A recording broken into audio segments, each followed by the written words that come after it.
We do have a presentation on an update on the smart curbs trial that DOT has been conducting or is about to conduct. Where's our DOT? There you are. Come on up, so you're closer to the. For me to be to present. Right here. That owl needs to hear you, so that's good. That is. I don't know if you got the slide. Or you do it next, I correct? could probably do it. Just give me 1 sec. All right, thanks. I'm like 3 screens deep, but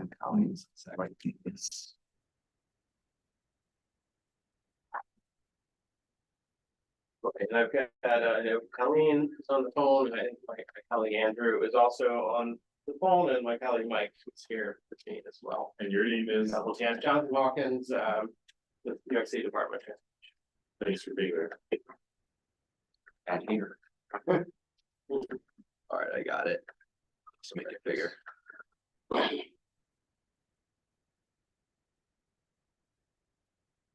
All right, thank you. So I saw there's a very long agenda, so I apologize for the density of what I'm about to throw at you.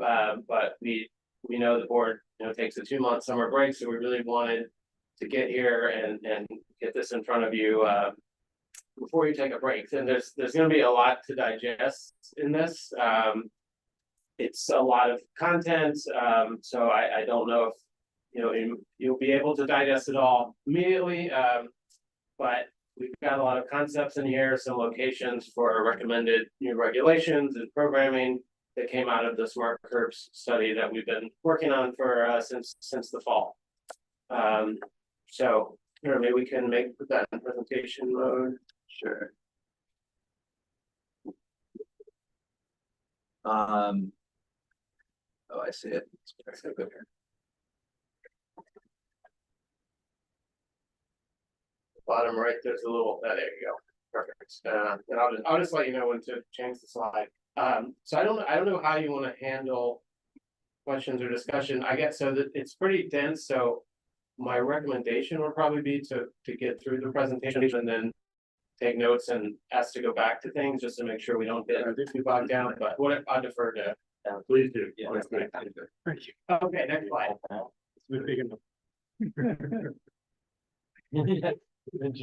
James a full fail. A few pages for Jay.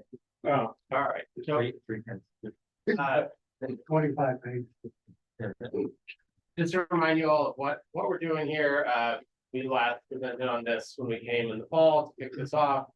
And we had some public workshops that some of you attended earlier this winter. But the issues are, no one in the room here on the transportation committee or anyone in the public really needs to be told about them.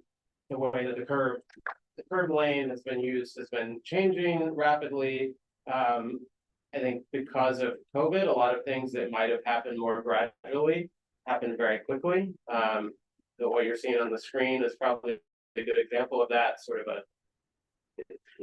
the trend towards more online shopping was happening for a while, but then a lot of people shifted in those first months of COVID, and then they didn't stop.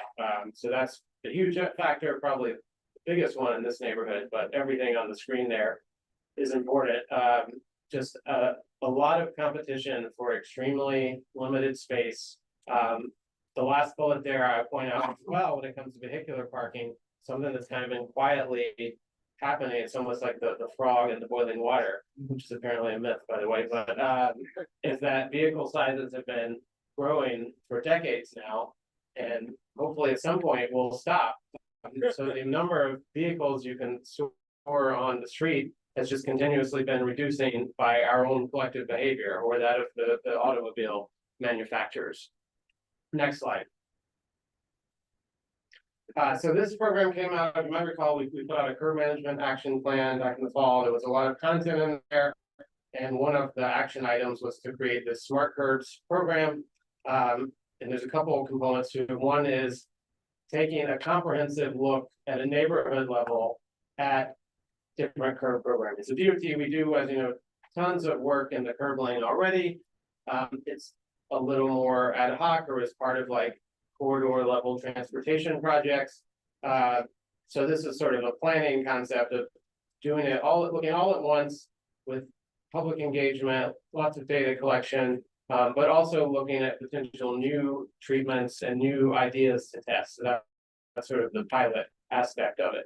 Next slide. Oh, and this, yeah, so the study area there, just to remind you all, is 72nd to 86, Broadway to Central Park West. So that's where we limited ourselves for this project. Not to say that outside of that boundary is not important, but that's what we found to be manageable for this first try at doing something like this. And hopefully if this goes well, we'll continue to use this approach around the city. So I'm not going to read through all the numbers on the screen because I'm going to go through each of these items, which is why I said this is dense. It's almost like come to the community board for some of these things by themselves. And, but there's a lot of new treatments proposed here. You can go to the next slide. Okay, and just a quick note, we look comprehensively at the existing curb uses, but there are some things that were somewhat off limits without an extremely compelling reason, which there wasn't. So things like that have significant hardware installation, like electric vehicle chargers. We're not asking MTA to redesign the bus routes or move bus stops, and a lot of the sort of negotiated things like authorized vehicle parking and religious institution, etc. Next slide. Go to the next one. So just a quick summary. A lot of you were involved in this. We tried to hit, get public input through a variety of ways. We were on the street doing some surveys. We did some surveys with businesses. We've been working with Nicole on the bid on the Columbus Avenue portion to get input from them and their members. We had a lot of comments on our online feedback map. Pretty vibrant discussion on there, as there was at our public workshops, which were extremely well attended, and a spirited discussion. Unsurprisingly, lots of opinions on how to use this space, and not enough space to accommodate everything that everyone wants. Next slide. Okay, so there's sort of the public comment portion, and what we were looking for when we get public input is not really like kind of an ideological debate, as fun as those may be. But we're kind of looking for the more specific problems people could note, the better things that we could actually look at a location and say what might help here. And we also did a lot of observations on the street, on every block. And so we collected all this data. There's just kind of an example map on the screen here. So this is a combination of our field observations and public comments on double and illegal parked vehicles. And as you can see, surprising no one, it's pretty much everywhere. And there is a kind of trend of those northern blocks of the study area, especially on Columbus, have some of the most issues, but it's pretty much widespread. And with all of the issues we looked at, they're kind of just pervasive. So it's not like fix this one intersection and you'll solve the problem. Because it's, this is one of the densest neighborhoods in the country. And there's a lot of commercial activity, a lot of businesses. So just a lot of needs, and this project is not going to fix all of it, I'm sure, but we're hoping to improve it at least a significant amount. Next slide. Go ahead. Okay, so we've got a few buckets of things here. The first category is short term, which is things that we anticipate and the results of this dialogue to begin this year. Some of it would continue into the future, but we at least get moving on it. And when we started this project, I think we were really thinking like all short-term things. But as you'll see a little later in the presentation, you kind of start peeling back the onion, and it opens up other bigger discussions. So there's some like bigger policy things we'll talk about later. Next slide. Okay, so the first one, and obviously I will share this. We've got a copy of it so you can look at it yourself more closely later for the detailed locations, because we're certainly happy to hear feedback on, if the specific location is, if there's a conflict that maybe we didn't think of, certainly possible. So this first slide is about commercial activity, basically, and loading, which not always just commercial, but could also be loading for personal residents. So the first category, which is the green dots on the screen, are new loading zones. So Most of these are on the side street directly adjacent to the avenue, or what we refer to as neighborhood loading zones. They can be used by any type of vehicle. They can be used to pick up or drop up off passengers. It's expeditious loading, unloading. There's a handful that are on the avenue and that are specifically for trucks. Skip to the third bullet and I'll go back to the second. Should probably reorder those. The red lines are new commercial parking, and it's roughly, and I say roughly because we don't stripe parking spaces in New York, we don't delineate them, so we're always, any estimate of parking spaces is an estimate, just kind of have to divide by, what the best, average you can, usually use 20 feet. And these new commercial spaces would be converted from existing passenger parking, and I'll get through the implications of that in a minute. And in particular, you can see Broadway is getting a lot because it really lacks it today.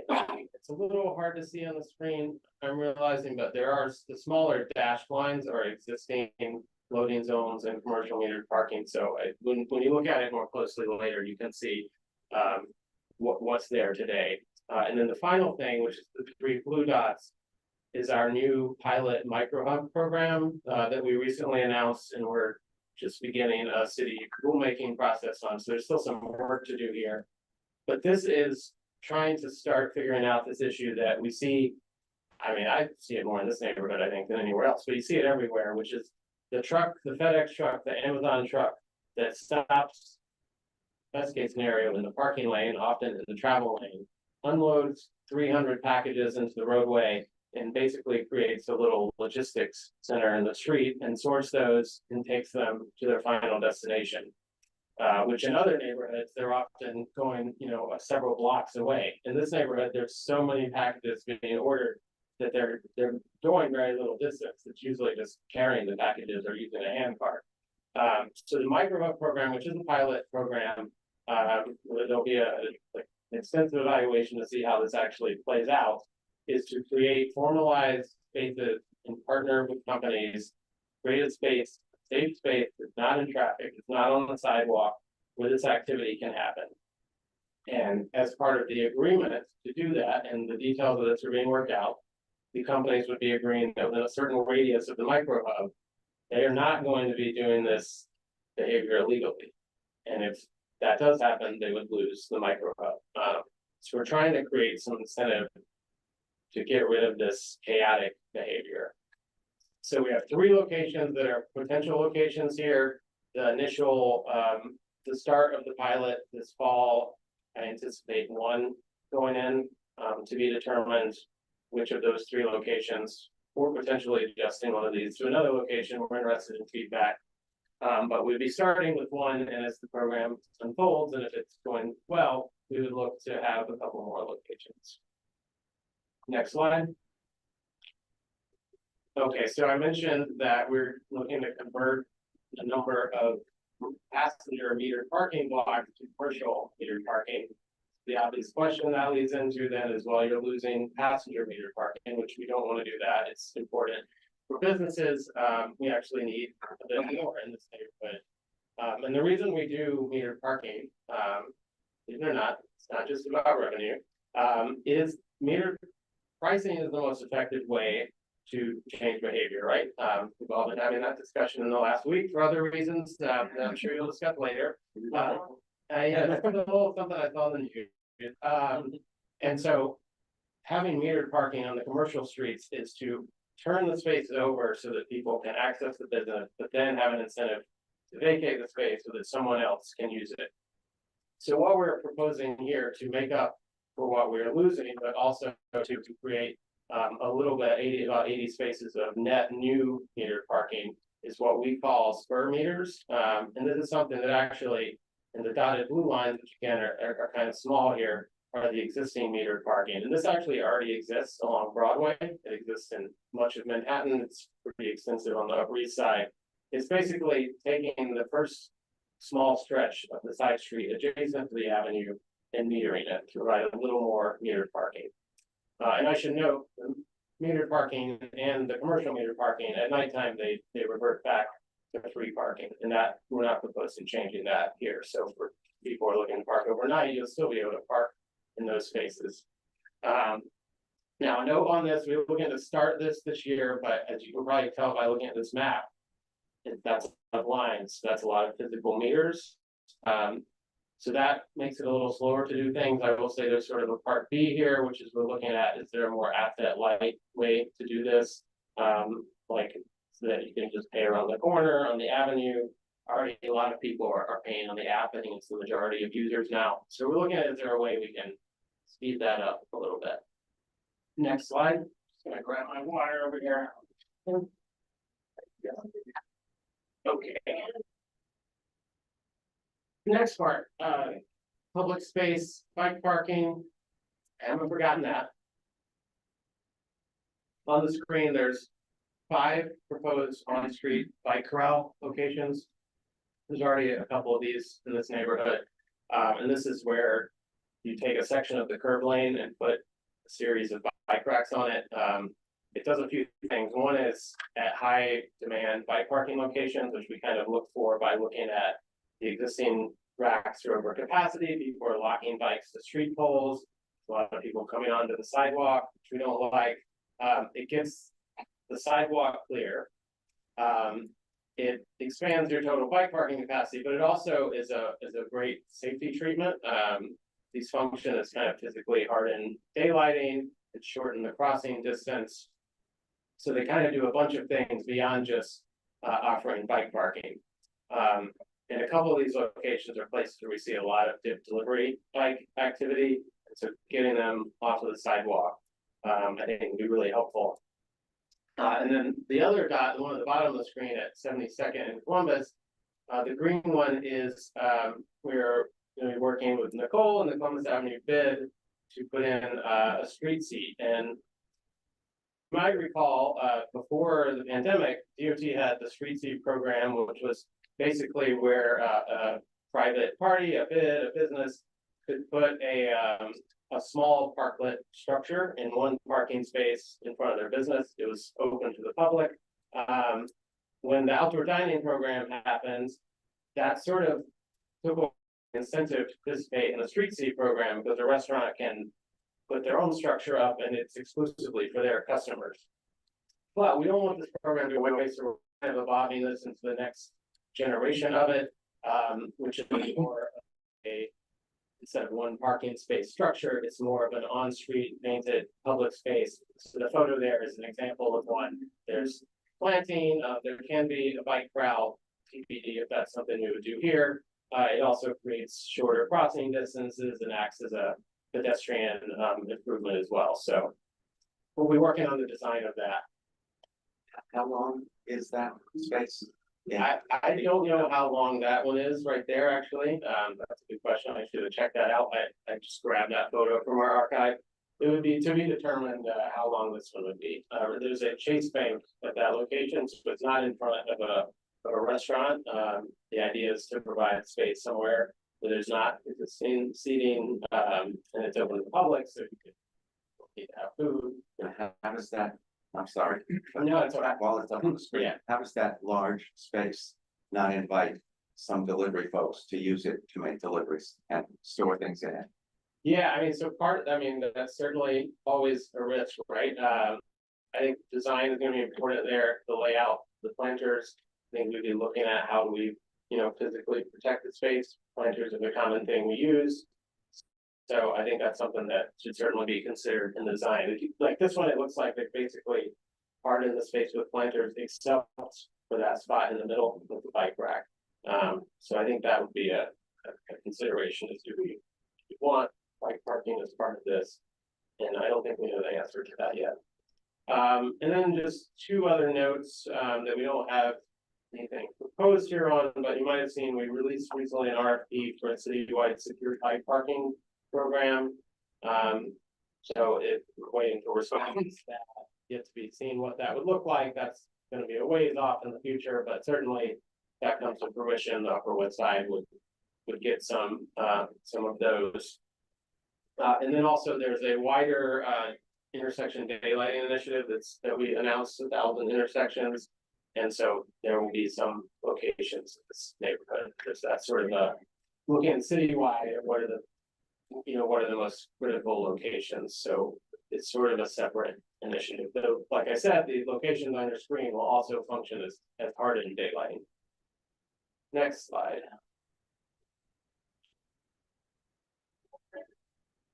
All right, now sort of a grab bag of short-term stuff. So I'm going to get a little kind of in the weeds. The first one in particular, I don't know if a lot of people are even aware of it. The west side of Columbus Avenue today is actually a sign as a 7 a.m. to 10 a.m. travel lane, rush hour travel lane. It's sort of I would say a relic of a past era in transportation planning in the city. What has happened is for 4 years now, it is functionally not existed because there are restaurant structures that were set up throughout the curb lane. We've looked extensively at the data. Travel times, vehicular travel times have actually improved since 2019. This is where I would have said, and we'll see what happens after congestion pricing. TBD on that.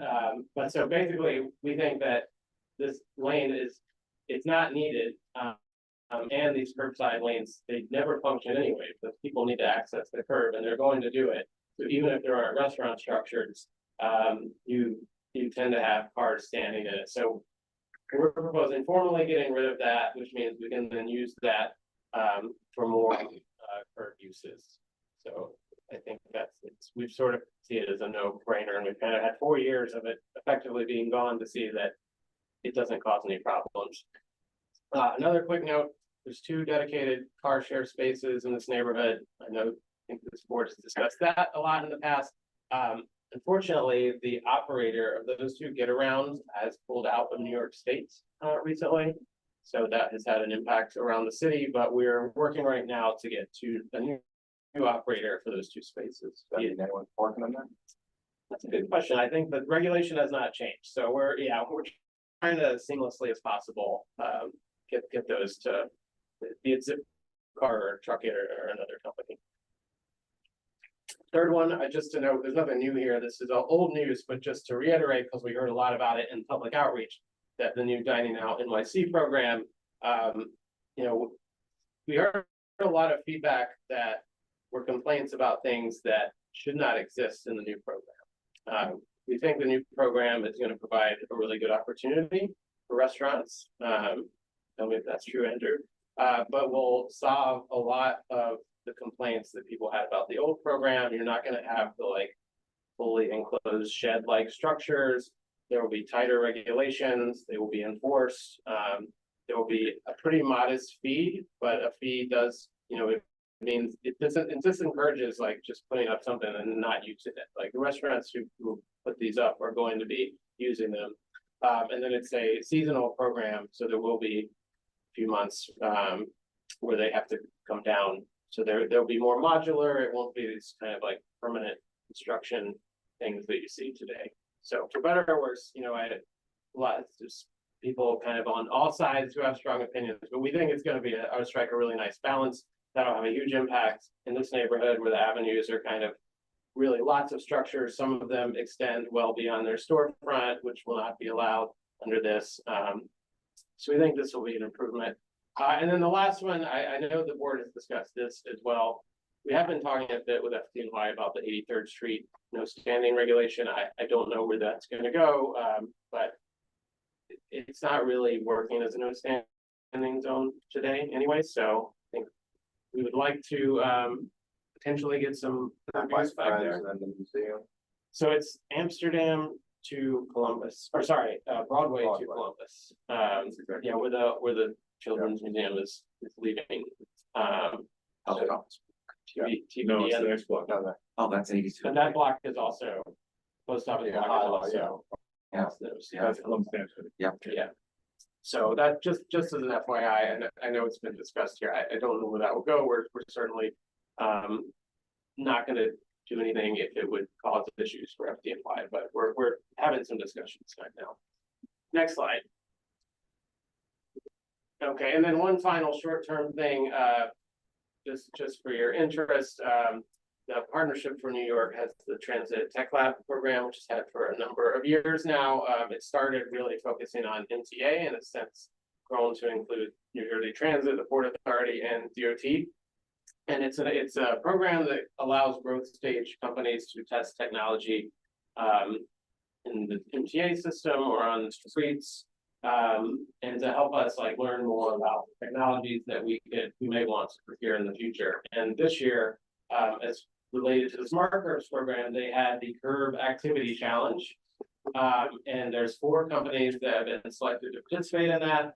2 of them focused on, and this kind of gets a little nerdy, so I'm sorry, 2 of them focused on what's called digitizing the curb. And so it's the idea of creating a very comprehensive, geographically accurate, in a standardized language data set about what's going on at the curb, which is helpful for us as planners, but also to provide better information to the public, like third-party app developers could use that to like create cool tools and stuff. It's a lot of other cities have done it. We have so many curb regulations in New York that it's sort of a pretty impressive barrier to do that citywide here, but we're starting with looking at this smart curbs area. And then the other 2 companies are focused on data collection through sensors. One is a camera-based sensor, one is a LiDAR sensor that they'll be testing mounted on a pole to try and understand like how long are people staying in a parking space, how much double parking is occurring, unloading activity, things like that. Because if that technology could work on New York City streets with scaffolding and street trees and chaotic behavior, we'll see.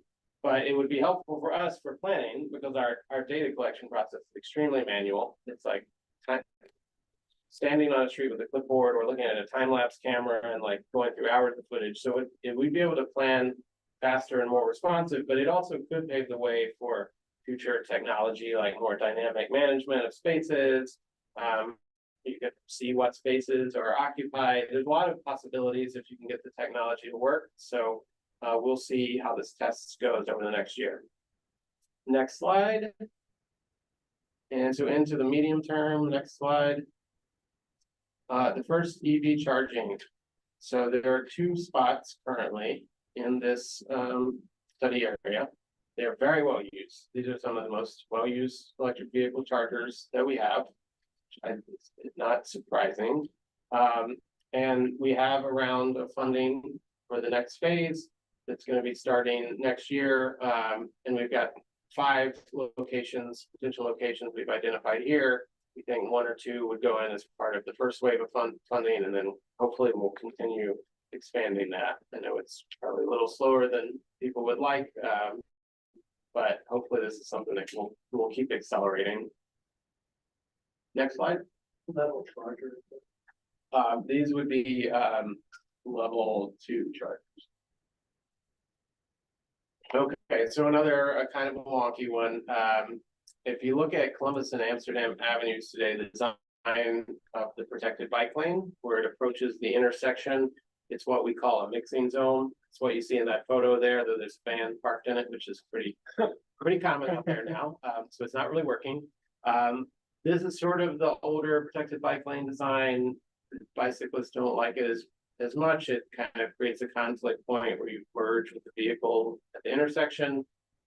In recent years, we've been installing either what we call offset crossings, which is where the curb lane basically continues to the intersection, and it creates a tighter turn where the driver and cyclist kind of are forced to see each other and to slow down. Or dedicated signals. And so what we've been doing and a plan to do here is when sections of street come up for resurfacing, we evaluate those intersections and convert them. And the reason it's in this presentation about smart curbs is because it does get back a good bit of curb space that could be put to loading zones or parking or whatever makes the most sense block by block. Because with you've got the outdoor dining, but also in a lot of these blocks, you lose half of the curb lane with intersection design. Okay, next one. All right, now we're getting into some of the fun stuff. So there's some of the ideas here are kind of discussion pieces.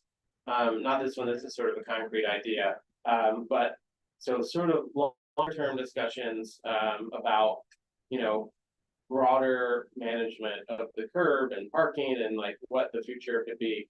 So the first one, and I think, we'd hope to do this not too distant in the future, but there's a lot of details to work out, is that we want to do a pilot on dynamic parking pricing, something that a lot of other cities have done.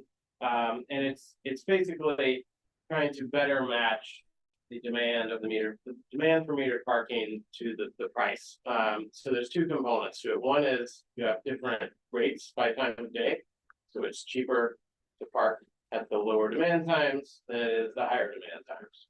And then the other part of that is 2 to 4 times a year, you adjust the rates. It could either be block by block or a few blocks by a few blocks, details to be determined. Like where you're seeing more availability, you could reduce the price. We're seeing more oversubscribed parking, you could increase the price. You're trying to balance out to create more availability. And San Francisco, I think, has probably most famously done this. I know you all had Don Shoup come and talk. A number of cities have. I think they're probably the one who's applied it the most. It's a huge chunk of their city. It actually block by block goes up and down, and they've found that it reduced parking search time and the amount of cars circling for parking pretty significantly. So I mean, that's a little bit of a different context than the Upper West Side. So how it would work here, that's why it would be a pilot. But that's something we're going to start working on. Next slide. And this is something I just want to mention because it came up a lot. Public outreach, actually, it might be the one topic that everyone on all sides of the discussion kind of agreed upon. Whether your concern is mainly car parking, whether your concern is biking, as the Central Park West protected bike lane, and we're going to look at that, and we'll be coming back later. Nothing to say here now, but at the design of that, and is there a way to both improve the bike lane but also return some curb use to that side of the street, since it was, lost basically the entire length of the avenue. Next slide. Okay, so these last two are really the kind of, let's start the conversation piece. So Sunday parking meters. This is currently a local law. It's not something DOT can just change. But given what I said earlier about parking meters being our best tool to manage activity on commercial streets and create turnover, it's kind of bizarre in a way, though I know the history behind it, that we turn all the meters off on Sundays. And in particular in this area, when you think about the museum and the number of people who drive in and are searching for parking and causing the congestion, there's a real opportunity there. So I think, we would be interested in like a pilot or something to see how it would work. But it is currently a local law that prevents that. So kind of floating this out into the ether, see what people think. And then next slide, the last one, and this is a favorite topic as well, and it's something that we've all been hearing a lot about, again, especially with that thing that was supposed to happen, might happen, is, what to do about residential parking. And we've heard, there's a kind of comes up every few years, like a groundswell of support for residential permanent parking, which a lot of cities have. And so again, this is sort of, we're not proposing anything here, but we want to acknowledge like we're hearing this. We're also interested in the topic. Residential permanent parking is currently something that would require state legislative authorization. I think beyond that, we're kind of interested in a deeper conversation about, is that actually the solution in a neighborhood like this, where even though vehicle ownership rate is extremely low, only 27% of homes, there's a lot of people here. So 27% is still a lot of vehicles, way more than there is space for. So is there a program that provides priority for local residents? Yes, but also reduces overall demand and allows some opportunities for workers and visitors. Do you think it's important? I mean, like on health aid or the contractor is doing work, there are people who do have, good reason to drive to the neighborhood. So it's sort of, we need to have bigger conversation about this. It's bigger than just this neighborhood, though I think this neighborhood is probably, kind of the epicenter of one of the epicenters of the discussion. But we agree that it's a topic that needs to continue to be explored. So next slide, I think that's thank you. Yes, that was a lot. I realized. Start wherever All right, I'm gonna jump in here quick, say a couple things about our evening together we have a lot of things on our agenda tonight. And I can't imagine any of them do not produce strong feelings in some direction or other. So just a quick reminder of CP7's strong policy of speaking to each other about with respect. When we talk about the issues, we don't talk about each other. That's my quick summary on that. The housekeeping, if I may take chair privilege for a moment, can you help us with which of these things do you need a resolution from us for? Which of these things are happening right away? Which of these things are a little, you kind of touched on it, but it was a little unclear. Which things are we going to see next week? Which we're going to see next month? And which are just being FYI. Yeah, So we're not asking for a resolution, always happy to have one, happy to get some feedback on some of the details in there, you can share the presentation around. Later this year, whether it's later in the summer or in the fall, things to be determined, you would likely see some of the loading zones start going in, you can see some of the bike corrals start going in, some of the parking changes. And then that would kind of continue through the rest of the year, some of it probably into next year. Electric vehicle charging is a little longer term. It's like, I mean, I guess it's not surprising, but maybe it's surprisingly complicated to like get those things in the ground and like figure out how you put them up and work around all the other things that are going on the sidewalk. Micro hubs, we're hoping to get the first this fall. There's a city rule change process that needs to happen, in the public outreach process, and those will have their own outreach process. So. And will that involve us? Will you come back to us? That's my understanding from our team. We can confirm that. Okay, that's great. my understanding. It's going to be a separate. So it doesn't sound like we're gonna have the bandwidth to make a resolution on any of this tonight. I'm seeing nodding heads around the table, so, and it does sound like there's just enough time for us to think about this and come back in the fall if there's something we're moved to want to speak about.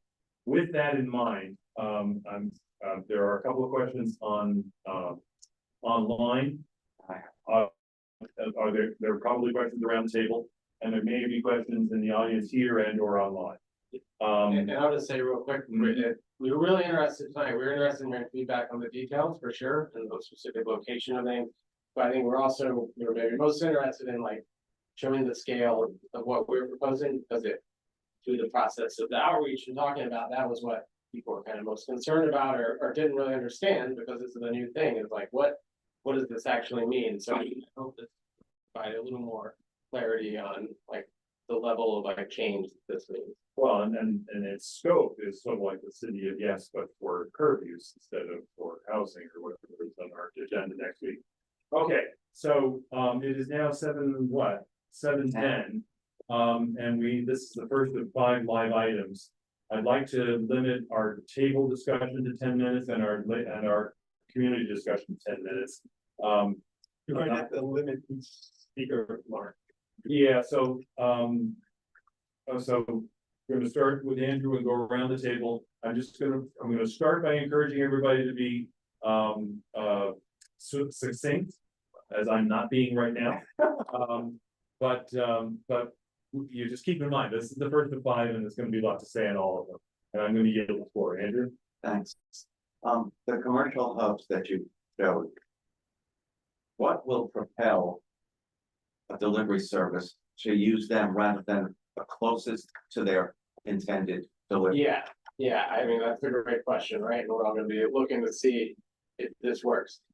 The companies have been saying to us for a long time that they want something like this, that they do not, they do not like doing it the way that they're doing the chaotic behavior. It's often unsafe for their employees. So they've expressed interest in being willing participants in that if they're given quiet space that they'll use it. But that's what the pilot will be to evaluate and be watching to see if is that the case. And certainly. And you'll be watching to see if companies violate that in multiple locations. Yeah, and we're not gonna give a dedicated space if they're just gonna do the same old behavior right everywhere else. So Thank you. So it's a start, and we're gonna see what happens. Do not feel obligated to take the opportunity, but we'll go around. Okay. Oh, go ahead. Yeah, I have a lot of questions, and I'm gonna consolidate. Not once, out of 11 question areas, 9 of them involve a loss, a permanent loss, of residential parking spaces, not meeting spaces. How many? Yeah, Total. so, yeah, so the rough estimate, and I say rough because they're not marked, is around 175 spaces. That's what is currently alternate side free parking. That's all, just 175. Yeah, and there's actually, it's not, I say that somewhat. well, yeah, I didn't, your reaction to that could depend on who you are.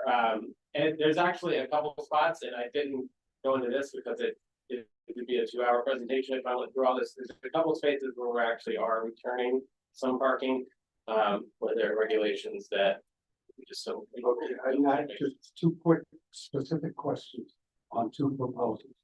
The bike corrals. Why not put them on the side? We have a lot of wide sidewalks near the curb rather than obstruct a lane, whatever that lane. Yeah, yeah. I mean, often these are locations where we have put racks on the sidewalk and they're oversubscribed. And we're seeing a higher demand, and that it is causing problems on the sidewalk. And then there's the second point, which is that it creates a safety improvement at the intersection. It kind of creates that hardened daylighting. Well, are they all going to be at intersection? Yes, In conjunction with daylighting? that's correct, yeah. My second question is, and I asked this question, by the way, I don't know how many years ago, when this board held probably the most contentious hearing I've ever been at on the Central Park West bike lane. And I asked the question this time of the park. It is in Central Park from 59th to 110th Street. We've got a car-free north-south roadway that cries out for use as a protected bike. When I asked the question whether or not that was considered by DOT, the answer that I got is, well, the committee didn't ask us to. So my question is there any reason not to revisit the Central Park West bike lane when you've got, and I'm not an expert, but by appearances seems to be a viable alternative, and that would free up 400 parking spaces. That's Yeah, a lot of curb usage that would become available for many, if not all, of the uses. Yeah, well, like I said, we're gonna look at, there may be a way to do some of that anyway, and still have the bike lane. I don't know if Colleen has a better answer than me, that's veering a little outside my area of expertise, but I think that you get a much more direct route for transportation purposes on Central Park. The kind of meandering route through the park is more of a recreational route, that's my sense, I was not involved Plus, in that project. these are bikes. Okay. A little Okay. meandering. Okay, we gotta keep moving. Who's next? I want to thank you. Great presentation. I thought it was very well done. Quick question, dynamic pricing. Is there any like state or any laws required? Right now, can we change the pricing? Yeah, there's a notification process, it's a 30-day notification is currently the rule, but that's, otherwise we have authority to set. And of course, the app could change, the devices could change in the streets. It's not like a huge factor. Yeah, and we might have seen right now where the meters, and they're in this neighborhood later this year, are all being converted to the pay by plate, kind of the print a receipt out. All right, thank you. Well, first, I think I'm of 2 minds about this. One thing, I think it's much bolder than I expected, and it's not nearly bold. I think it's a really great start in solving some of the problems we have on the streets and giving us some uses other than free car parking. One area that I think is really missing is there's only one crosstown loading zone. I think it's on 81st Street. That's you have to have delivery from any size UPS truck or something. An ambulance can't go through the line. Anything else can't go through. So that's crying out for some help. I don't know, I object to having the e-vehicle charging on the street, because that basically blocks us in the car usage of the street. I would hope that doesn't expand too much further, we're talking in parking garages, for instance, before doing that. In terms of turning the mixing zones and offset parking, really, as a cyclist, I'm very happy to hear that. Why would you have to wait for resurfacing? Well, yeah, so I guess we don't have to per se. The reason we tend to do it is because, so we every year are maxing out our resources, both in planning staff who do markings, materials we have. And so to do that outside of resurfacing takes away from a new project we could be doing. So that's sort of been the reason why we do it that way. It's sort of like a free, it's almost a freebie if you do it with the resurfacing. Certainly possible to accelerate that if there was a need for it, but again, it would come at the expense of something else, which is the reason why we do it. All it takes is one crash, one fatality. Keep put that on your list for budget priorities. And we're gonna keep us moving. Good idea. Howard? Great presentation. I think it's a great step in the right direction. Just a couple of things. The Central Park West loading zones, again, it's loaded with apartments, and I think it's a great first step. Daylighting, you have a sense, this committee and this community board has consistently called for more daylighting. How many intersections will be ultimately daylit in connection with this project? Yeah, I do. I wish I did. I know that that's important to this board. And one of the reasons why we don't yet is we kind of recognize, and I think that's the case in much of the city, but it's definitely the case here, is that signage only daylighting is really ineffective. In a neighborhood like this, I think it's borderline useless. We want to see how many ardent locations can we get. Okay, well, it's not in their purview, but if they actually enforced it, that would go a long way to making them useful. Two more things quickly. The Central Park West bike lane right now goes north. And so in the park, if you wanted to go north, you have to go all the way to the east side. So that's the main reason we have this discussion. And last, and definitely not least, there is a critical issue that this doesn't address. And Ken brought it up. I'm wearing my driver's hat now. I was frantically looking through the picture of my phone, and an ambulance trying to get to my building that could not get to the building because someone was delivering a sofa, and it just blocks West 6th State Street between Central Park West and Columbus. The cross streets can easily be shut down completely by one delivery. It's not safe. It's not smart. It's just a terrible situation. And this plan does not address that at all. Is there any plan? And again, critical, I mean, we're literally critical. People's lives depend upon the ability for an ambulance to get to them. And right now, we're just not even thinking about it. What's the plan for that? Yeah, no, it's a good question. And most of the loading zones you see there are on the side street, but you're right, they're closer to the avenue rather than the block. Certainly be interested in getting some more feedback on the board on should we try and put it on the block. It's literally so this is not aesthetics, this is not efficiency, it's life or death. Yeah, and one issue here that's an interesting thing in the city rules is it is actually legal for commercial vehicles to double park those sites. So that is the ambulance can't get through the period. And I'll also add, me personally in a car, 10 or 15 minutes, that's hardly a tragedy for anyone in this room. But that's why I'm citing the ambulance. Yeah. Thank you. All right, so then we're going to take two more real quick. Thank you for the presentation. Three quick questions. One, which companies are you negotiating with on the micro hubs? And I'll just go through and I can repeat them. Second question is on the removal of the Columbus Avenue no standing. I know you said that we're limited up to north of 86. Is that also going to include north of 86? And so that would mean that some of the dining out NYC applicants could be included because they were up until recently not included.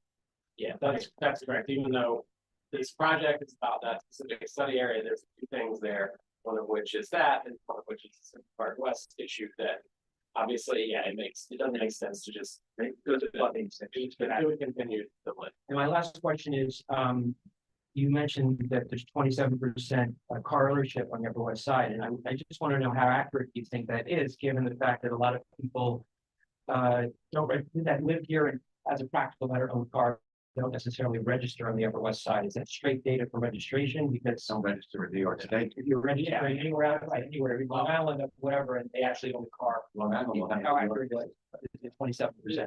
Yeah. So which company? Companies, I don't actually have the answer to that. I don't know if we have the answer yet.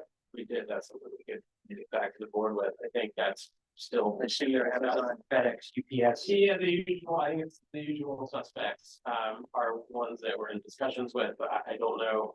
I don't know which are going to come to agreements. I don't know which would be in this neighborhood. I think we're a little ways off in that. The car ownership, that's based on the census, so it has nothing to do with registration data. So it's as accurate as the US Census is, which is probably the best survey in like human history, but is it, does that mean it's completely accurate? I don't know. I'll let someone else who's smarter than me on statistics determine that. But I mean, it is a good point you raised about registering vehicles, that last slide, and thinking about what a more long-term residential program, parking program of some sort would look at. That is an important issue that would hopefully be addressed by any program. It's a lot of people do it, but it is, I mean, it's insurance fraud. But your permanent address, you register in Georgia, but you're driving around here every day. Exactly. Yeah, be much more than 27. Yeah, so that the census data would not, that would not affect. So 13, I don't know if it should be accommodated. Right. Thank you for the presentation, very exciting series of proposals, especially the dynamic pricing pilot. I wanted to ask about the micro hubs. One of these sites proposed here in Columbus on 80th, right behind the museum. The existing voting activity in that particular area right now is very dangerous relative to bike lane, usually impinges on the bike lane. So my question was, what is DOT contemplating to protect the integrity of the bike lane around micro hubs? Yeah, so the tentative location would be the other side of the street, so that's the first thing. I mean, the hope of these and the intent is that like that activity will be out of the bike lane where it is often happening now. So TBD, and this is a pretty limited pilot. There's like,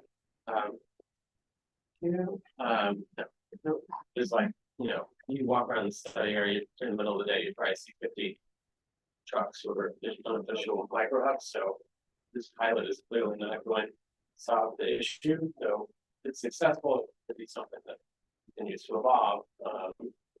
But yeah, that's like the trade-off. We're giving you a space, and there will be companies, by the way. We're giving you a space to do this. The return is not just to be, but like clean up your behavior. Okay, I'm gonna go, so thank you everybody for queuing to the call for efficiency. I'm gonna turn to the public, and there's a few online, so I'm gonna go through those quickly. There's one from Steve Anderson on the West 81st Street Block Association about the north side and whether the loading zone that you showed on the map is on the north or south side of West 81st Street. He's calling attention to that was like bus stop that currently exists, and on the south side there'll be removal of some of these locations in order to facilitate installation of an elevator to make the, which I hope still can be funded. So in fact, is there a conflict there? I don't know if there's a quick answer to that. There's a quick answer, and that's actually one of the locations we'll get some parking back to. When the select bus service went in, there was a kind of a long no parking zone created there, and the intent of that was to facilitate some of that loading activity, so it would not be in the way of the bus. That kind of, now that we have a more formal loading zone program, it makes more sense for us to create a formal loading zone instead of sort of a wink loading space, an actual loading zone, and then some parking there as well. So hopefully that will function even better than this. Great. Another one from Don Nassimi, pardon me if I'm mispronouncing. Will roadway dining be restricted in the new commercial loading zones? I assume so. So by the new dining out NYC rules, it is allowed in loading zones for. So I will say with this, the plan, we'd like, that's a surprise. You never know where a restaurant will go in, but we know where they are now. We know, you have a filled out kitchen, like it's probably going to stay a restaurant. Like we've been tried to be aware of that and to not proposed locations for something that will immediately be taken by a restaurant structure, so the bike routes and we're gonna be trying to be very cognizant of that. Thank you. There are a couple of questions about, I think there's more comments than questions. Can this say that about, for-profit bike corrals in curb space when Lyft makes so much money, and why are car shares allow spaces, for given price? I think those are questions that should be emailed to the board. Well, I think it's kind of a quick clarification that it's not city bike locations we're talking about. It's racks that can be used by any member of the public with their personal bike. Okay, so that's the answer. Why, thank you. Three bike park, there you go. Is the 72nd Street two-way crosstown bike lane being considered as part of this program? This is the John Nassini again, or is that a separate project? Yeah, that's separate. I didn't mention here, but it will potentially have some curb design. When we do those projects, we look at everything, which is why we're a little lighter on what we're proposing on 72nd Street here with that. We're hearing more about that in the future. Okay, Liz, the Fuente is asking questions about a migrant shelter on 70th Street. And I think that's another area that, while important, is not strictly part of this topic. So I'd encourage you to write to, is it info at CB7? What's the general? MN07 at CB7 or at NYC, at cb.nyc.gov. All right, so it's MN07 at cb.nyc.gov. Please take your, cut and paste your question and send it there, and we'll make sure that the Health and Human Services Committee gets it, because I think that's where that question goes. Thank you for being with us. Okay. Well, I adjourned the meeting.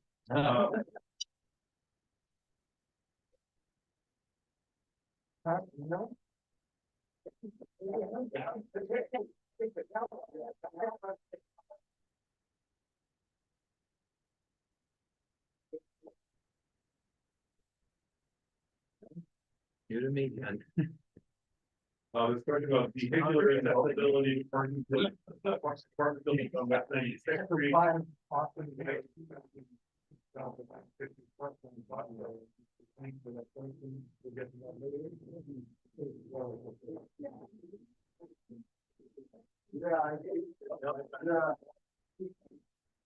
There's a note here about loading zones on the southeast corner of 79th and Amsterdam being near a school, or where it's along the school. I think I paused. Yeah.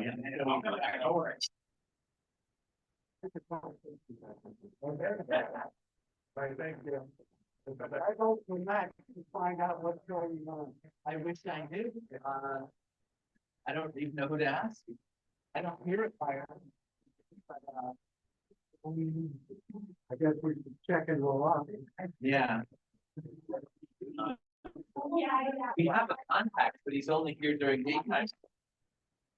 There's always someone just, oh, it's,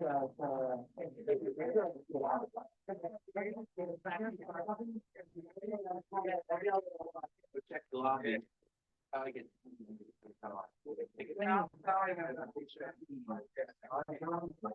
how to get there instantly, but I don't want to go down. Right.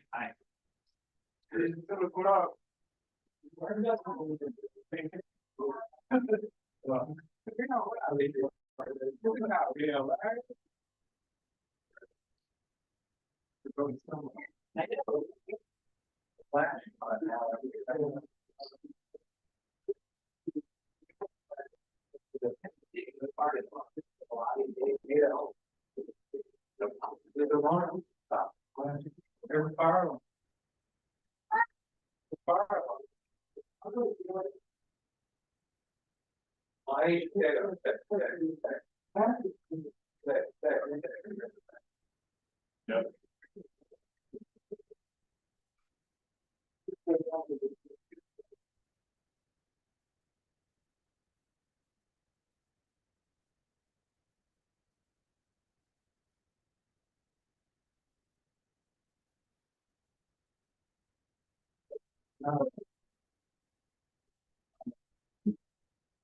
Yeah, I don't hear the no. And I, yeah, no, fine. Oh, yeah.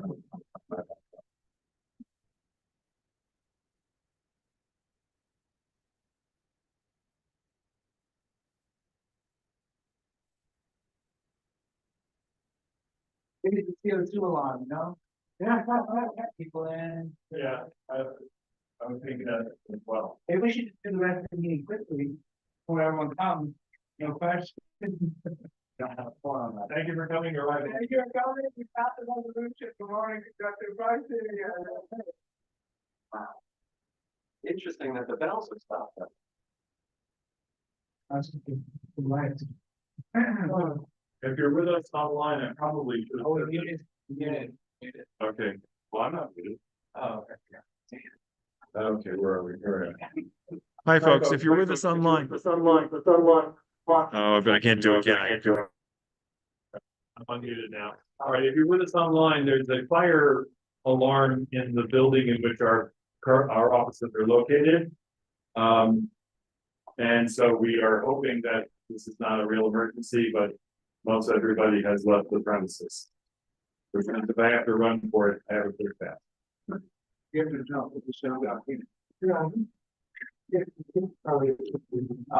I was great, yeah, I was about 8.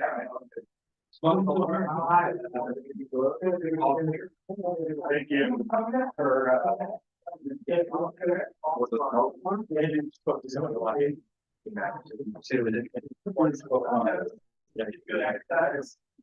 Then they should turn this thing off. Don't stop the electric. Fire department.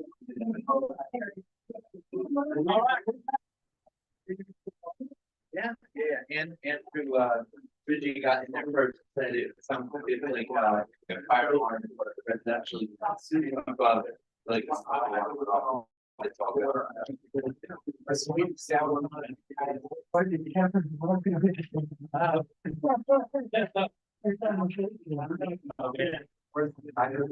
knew she was in the building, I didn't know where. On the other side. All right. Okay, let's quickly come back to order. We still have a long agenda ahead of us. Thank you, everybody. I could not hear my answer. I'm not sure what answer we got here. Asking for copies of the slide deck. We'll put them on our website. Why our departure is allowed 2 spaces a year for 475? I don't understand the question, so I can't ask it of you. Is there anyone in the room who wants to say, "Yeah, one board member, you need to come a little bit closer to where the microphone is"?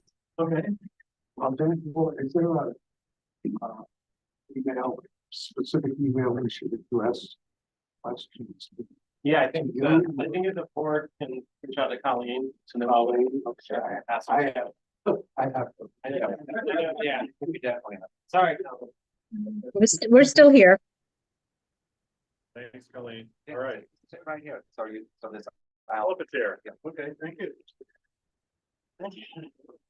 Yeah, I was wondering, how will DOT judge success or failure of various parts of the project?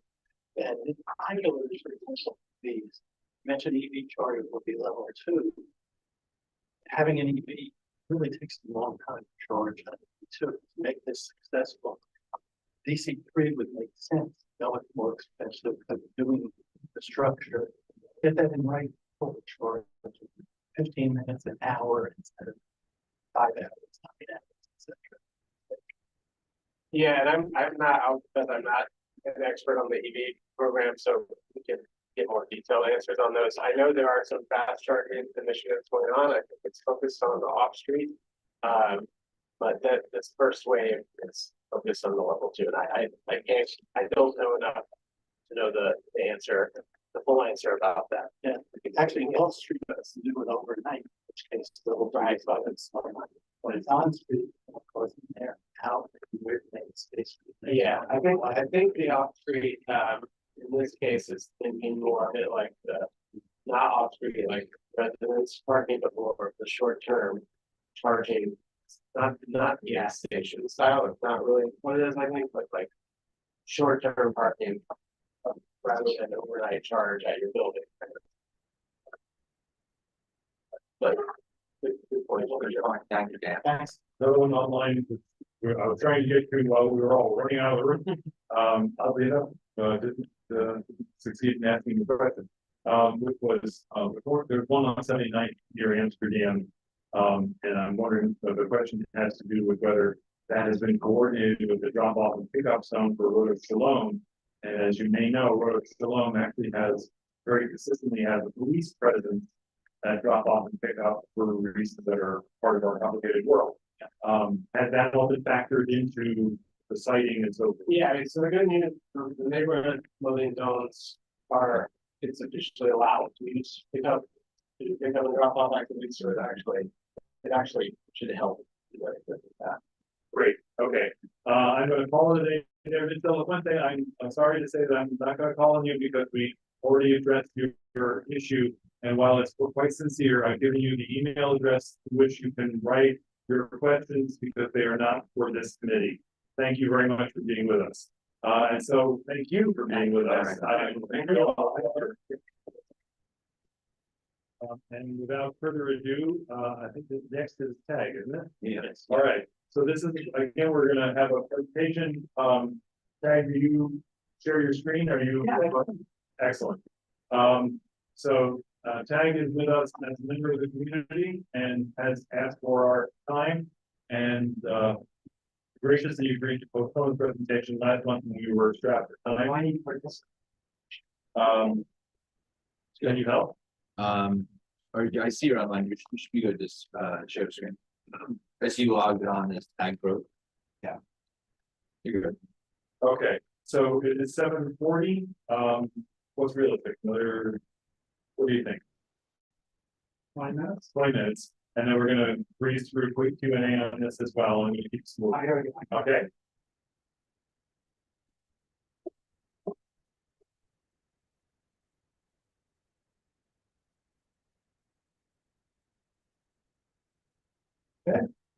Okay, there you go. Well, first of all, thanks to you guys for having me, and all of you too for having me, really appreciate it. These two guys have put up with me for a long time, so I appreciate that. I basically want to go through quickly. I'm going to offer a perspective as a resident and as a car owner. I'm going to go through a bit of a background. In the background, I don't mean to be contentious at all. More just to give sort of a background perception. And there's a lot of new people here that I never saw before. And then I'm going to go into sort of the current situation, a bit of a framework that might be helpful to evaluate what it is for discussion. Then cars, trucks, open streets, and e-bikes. So this was how I kind of first initially came. I don't think we're going to get good. This is no audio. No, whatever. This was how I first came to CB7 because on West End after the redesign, there was quite a lot of traffic and actually a lot of a dangerous situation. And that's how I first started coming here. I'm an Upper West Side native. I'm a car owner who uses a garage. And I commute to Union Square every day, mostly by bicycle. We started a group called Common Sense Streets, which is a real grassroots group. It's got a wide ranging bunch of opinions. We have people that actually believe things like residential parking or PSYOP by transportation alternatives. So we have a wide range of opinions. We have a wide range of opinions. It's primarily car owners. And we're getting close to the line here. Remember I said we're going to talk about issues, not about people? Oh, yeah, no, that was it. Okay. At least like part of it. I didn't dig it kind of hard. So the perception really is that, you know, that there are a lot of the policies all about stopping cars. How can we get rid of cars? How can we stop cars? The perception. If we look at a quick example, this was the red redesign for West End Avenue. The existing was above and the proposed was below, and we were told, you know what, one of the reasons we're going to do this is to make it safer, and it's also going to make it so trucks can double park, and we're going to be able to swing around the trucks, and traffic's going to move much better. Soon after that, it was determined we need loading zones for trucks on West End Avenue, exactly what the redesign was supposed to address. When this woman is an assembly person made a proposal regarding safety and e-bikes, etc., And I think everyone's aware of what's going on with e-bikes right now, the danger that's out there. A member, I put her name to sound personal, tweeted that this would effectively call mode shift. So this gives us the perception that things aren't about safety, they're about putting forward an agenda. Again, with the parks and the electric bikes and vehicles in the park, no talk about extending it, it's just extended, and no community input. So it leaves us wondering, is this about safety and community, or is it really about a movement where the goal of the movement is to create places where cars really are reduced or eliminated, and converting road and parking to other public uses? And it's always advocating that that position is somehow of a higher value than purpose. We all really want safer streets. I know Mark had a tragedy that was close to him. That's my doorman on my left, my kid's pediatrician on the right. So I'm not coming at this from a place where I haven't been directly touched by this type of stuff. Killed by cars. So I wanted to look at 10 years. Here's Crash Mapper for 2013 and Crash Mapper for 2023. And if we look at them, we've got 2 deaths in 2013 with 366 crashes. And over 10 years, we've got 3 deaths, 359 crashes. So basically an accident a day, not much of a change. And FYI, unless it's reported to NYPD, the accidents are not reported on Crash Mapper. So nothing regarding bikes, et cetera, is in there. Hit by an e-bike, you don't go to the hospital with all the police. It's not in that Crash Mapper. So we're talking about a 2% reduction. We've got more congestion, more noise, more stress, more pollution, and really no safety improvements. What's changed? Well, we have more commercial deliveries, e-bikes, more food delivery, bike lane, less parking, and of course, Uber drivers. Or Lyft, however you want to say it. What this has made, it's made us fearful. Pedestrians are scared on the street. And I know you guys must be hearing this. I know that our representative, this is the story of the woman who was hit down with experience, suffered severe brain injury. And our seniors, we just had a 75-year-old man hit by an e-bike delivery person running a red light, going the wrong way to the right on the side. Senior citizens. So, I want to try to look at a different approach. How can we feel safe and be safe? Similar to what we wanted to do with bike rides. So can we take a comprehensive approach that involves input from the neighborhood and address it all the problem and has real input on the state of the. And I want to come up with some guiding principles. So CB7 is a diverse and unique community. We're not Queens. We don't have Queens Boulevard running through our neighborhood. We have parks. We're unique, and the solutions that we try to come up with should recognize that. It shouldn't be just that this is what we're doing in the city, so this is what we should do here. Safety. This should really be something about more than just the physical accidents. It should address stress. It should address peace of mind and quality of life, and it should address what's causing emissions. All of it. One person killed on the street in a car accident while 100 people are having their lives shortened isn't exactly a win. Reducing congestion and encouraging the use of mass transit. That's something we should want to do. And then the really important thing is I think we need to encourage and facilitate really hyper-local input from the community. I was struck last month with people who came talking about the elevator and talking about the DOT plus thing. People who had real knowledge about their specific blocks and what's working and what isn't. And that isn't really we're not getting good engagement. And in fact, we're getting a lot of engagement when we have people that aren't in the game, they're activists that are coming and making comments, and they're not living it. And they're really the anticipation of really what future needs are, and a willingness to evaluate the effectiveness of programs that we put into place. So we're not going to hear this, but this was a commercial that those of us who grew up in New York saw, or whatever. It's called Cross Green, not in between, and it was a public service announcement. And one of the things that's really important is we need to have education. We expect people to know the rules. So, for example, we've got a whole bunch of Uber delivery people, Uber drivers, et cetera. Many of them come from a culture that is not New York City.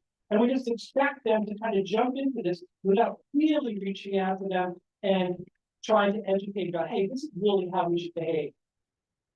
We should be engaging the app company. Why shouldn't anytime a Grubhub driver look at his app, get a little thing like, hey, remember, don't go on the curb. Something simple like that. Engage the app companies to create PSAs. Engage them to create flyers. Let's get the NYP auxiliary to go to the hubs where these delivery drivers are and hand out flyers and talk to them. Let's make a real effort and outreach to keep them from continuing to behave in your engagement. This is Fran Lee. I don't know if you remember her. She's most famous for doing the Hooper Scooper Law. And the Hooper Scooper Law was enacted, and there was education about it, and it was enforced. And in recent years, basically since the pandemic, we've watched the entire thing crumble. I'm using that as a benign example, but if we now have to navigate dog crap all over the Upper West Side and have no enforcement, imagine what's going on in terms of cars, in terms of bikes, etc. When you make a complaint with 311, this is one of the most dangerous intersections on the Upper West Side, 96 and Broadway. That's the northwest corner. It's tiger stripe, zebra stripe, no standing, and every day there are food trucks blocking the view of cars making turns where there are pedestrians. You can make any number of calls, send pictures to 311, and the precincts report situation resolved. So I'm going to get into sort of cars and trucks. Nobody wants on-site drivers. I have a car. I don't want on-site drivers. We need to do something about drivers. Handbrake, tighter licensing requirements, harsher penalties. We all want that. We want unsafe drivers off the road. So I just want to talk quickly about some of the things that are kind of said about parking and about it. It's called free parking in a very pejorative way. And it's not drivers pay a lot of money in fees and taxes. I don't use public schools, but I still pay for them. I don't use libraries. They're still there. I don't use the bike lanes. They're still there.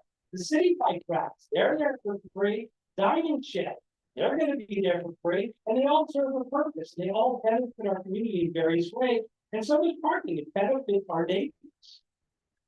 I thought you'd like to swear. No, I go down, I use the greenway. I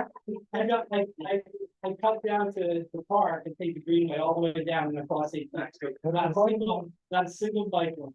I love the greenway. I guess you call it. This is a rail map of the United States and Europe. That's the reality.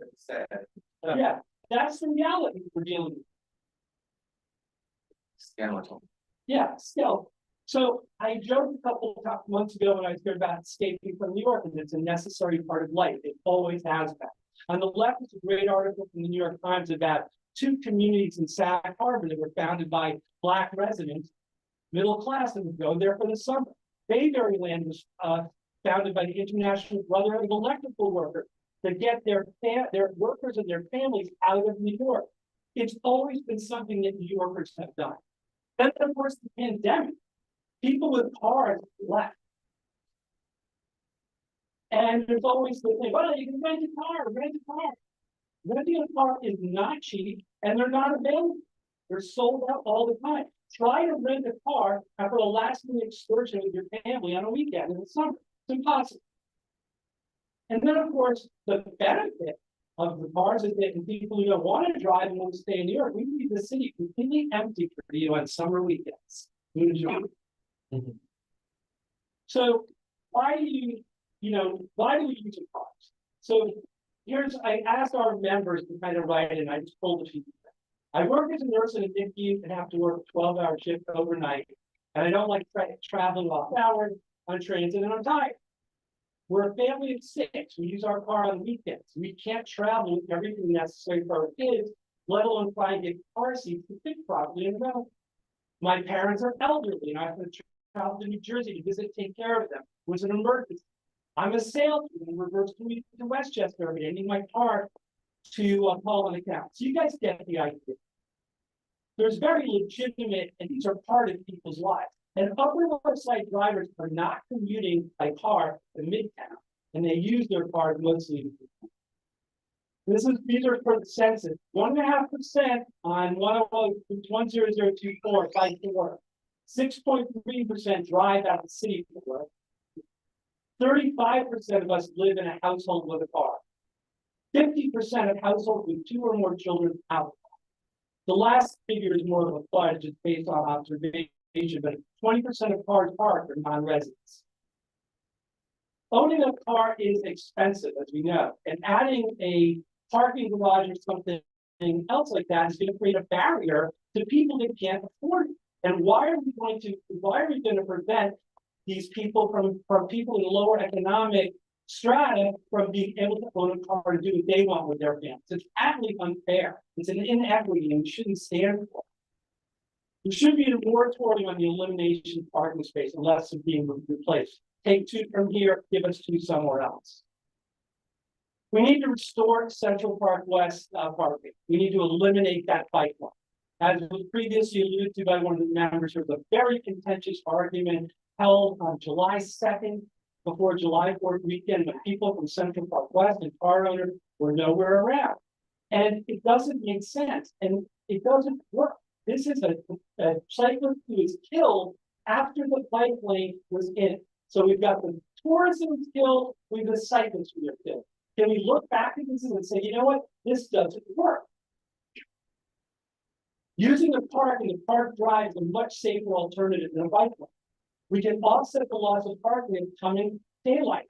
And we can restore parking aligned with our framework. We're looking at creating less congestion and making us safer and healthier.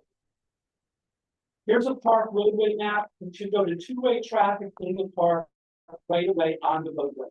There's no reason that this hasn't been done. This gives cyclists north, south, and east, west, wherever they are.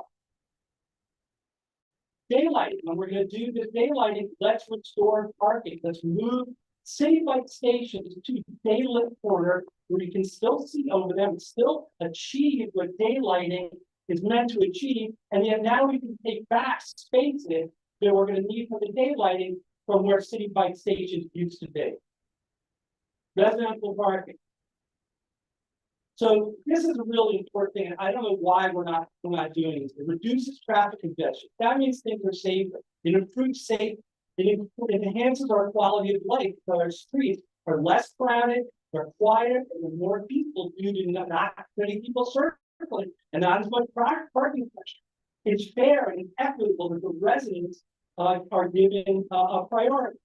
It encourages alternative transportation. That's one of the things that we always talk about, riding bikes, using mass transportation. We should be championing this because we will encourage people to not come into our neighborhood unless they're using mass transit, and that's what we want. How does it work? It's really simple, and it always works every time we're talking about it, like it's this complicated thing. It works in Cambridge, it works in Georgetown, it works everywhere. Residents with 1 car registered an address, you can register, that's it. If you're working, it doesn't qualify. Our neighborhoods to make it, the goal to make the neighborhood safer, less congested. You don't want workers driving in. Use mass transit. That's what we're trying to do. You limit the permit and also provide a 2-hour parking window so that there's availability for visitors, delivery, and service workers. There is a turnover. And the number of parking spaces versus the number of permits is really irrelevant. You get the 2-hour grace period for those visiting the areas. You want to come for a restaurant, and you want to come shop, and that's what you want to do instead of putting in a garage. You can also have limited guest permits for people that have family visiting, etc. that cost a fee. We already have a mechanism to make this work, a resident parking tax exemption. It's basically asking the same thing. So why can't we go ahead and use this? It doesn't cost anything. It's there. Let's use it. Let's nominal fee, $150, and if there's money left over, let's give the money to the community. Now, yeah, I mean, to do that. So here's commercial vehicles, and it's a completely different take on this than what we just heard. We need to eliminate all the meters on all the commercial boulevards. Get rid of all the car parking. No car parking on any commercial boulevard. Commercial vehicle parking only. No meter. Let them line up. Let them load. That way we can eliminate all the truck and car hire loading zones on residential streets and avenues. We now remove a lot of that blocking and a lot of that double parking from those areas. We already see Amazon companies like that that are using hubs, they park a truck, it's a hub. FedEx and UPS are starting to do that. Let's make all of the commercial avenues available to them. No car parks. After 7 p.m., yeah, you can come park at the Lincoln Center, go eat, or you need to park overnight. There you go. Together for parking. Okay, well, I know it's not much longer. The dynamic parking is outlined as bad for us. It brings people into our neighborhood. We don't want that. We want to discourage people coming by car. We want them to come by transit. That's what we want. Let's charge construction companies a monthly fee, $1,000 for every parking space that they use during work. Let's add $2 fee to all the athletes. And if we think that might hinder the restaurant, we can talk to the guys at Gennaro, don't use apps and don't take credit cards. The open streets, and parking, this is what it looks like. We don't need this. This is the Upper West Side. This is the Upper West Side. This is the Upper West Side. This is our neighborhood. We have over 21 open neighborhood gardens and parks that I found just by looking around for like 10 minutes. We don't need to close down avenues. We don't need to set up a table and chairs in the street. So what does that do? We're talking before, Howard, about ambulances and emergency vehicles. Well, when we close these streets like Columbus Avenue, we're hindering transit, we're hindering fire, we're hindering the police department, we're hindering EMS, and we're hindering like our neighbors who are old and infirm. This is the last bit here.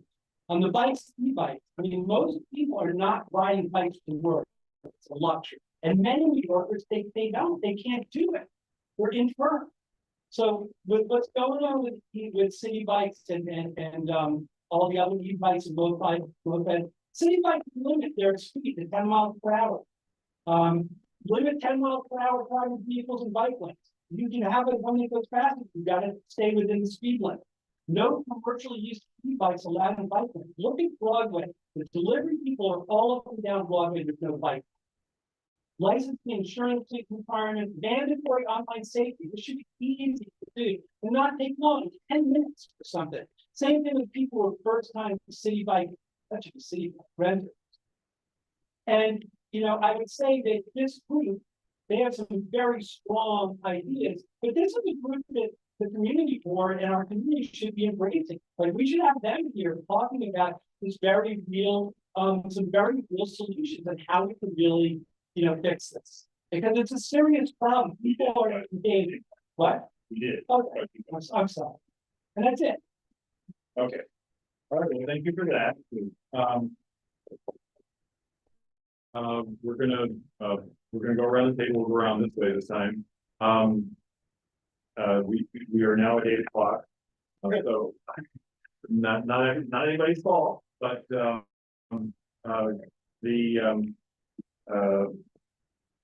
again, this is another comprehensive presentation, and again, we're grateful for your being kind to what you want to give it. Okay, so but largely this is a call to action, not a specific proposal or program. So with that in mind, I'm going to open the floor for anybody that has a question or a comment. Going around. No, good. We're good. I'll make a comment. I could go on forever, but I'm going to do one comment. The Columbus Avenue Open Street, which We'll be talking about later. right? It's incredibly easy for an ambulance to get down. People just easily move away. When when the street's blocked, they can't get through. People get out of the way when there's an ambulance. Just look, all you have to open your eyes to that. Okay. Thank you all for the comment.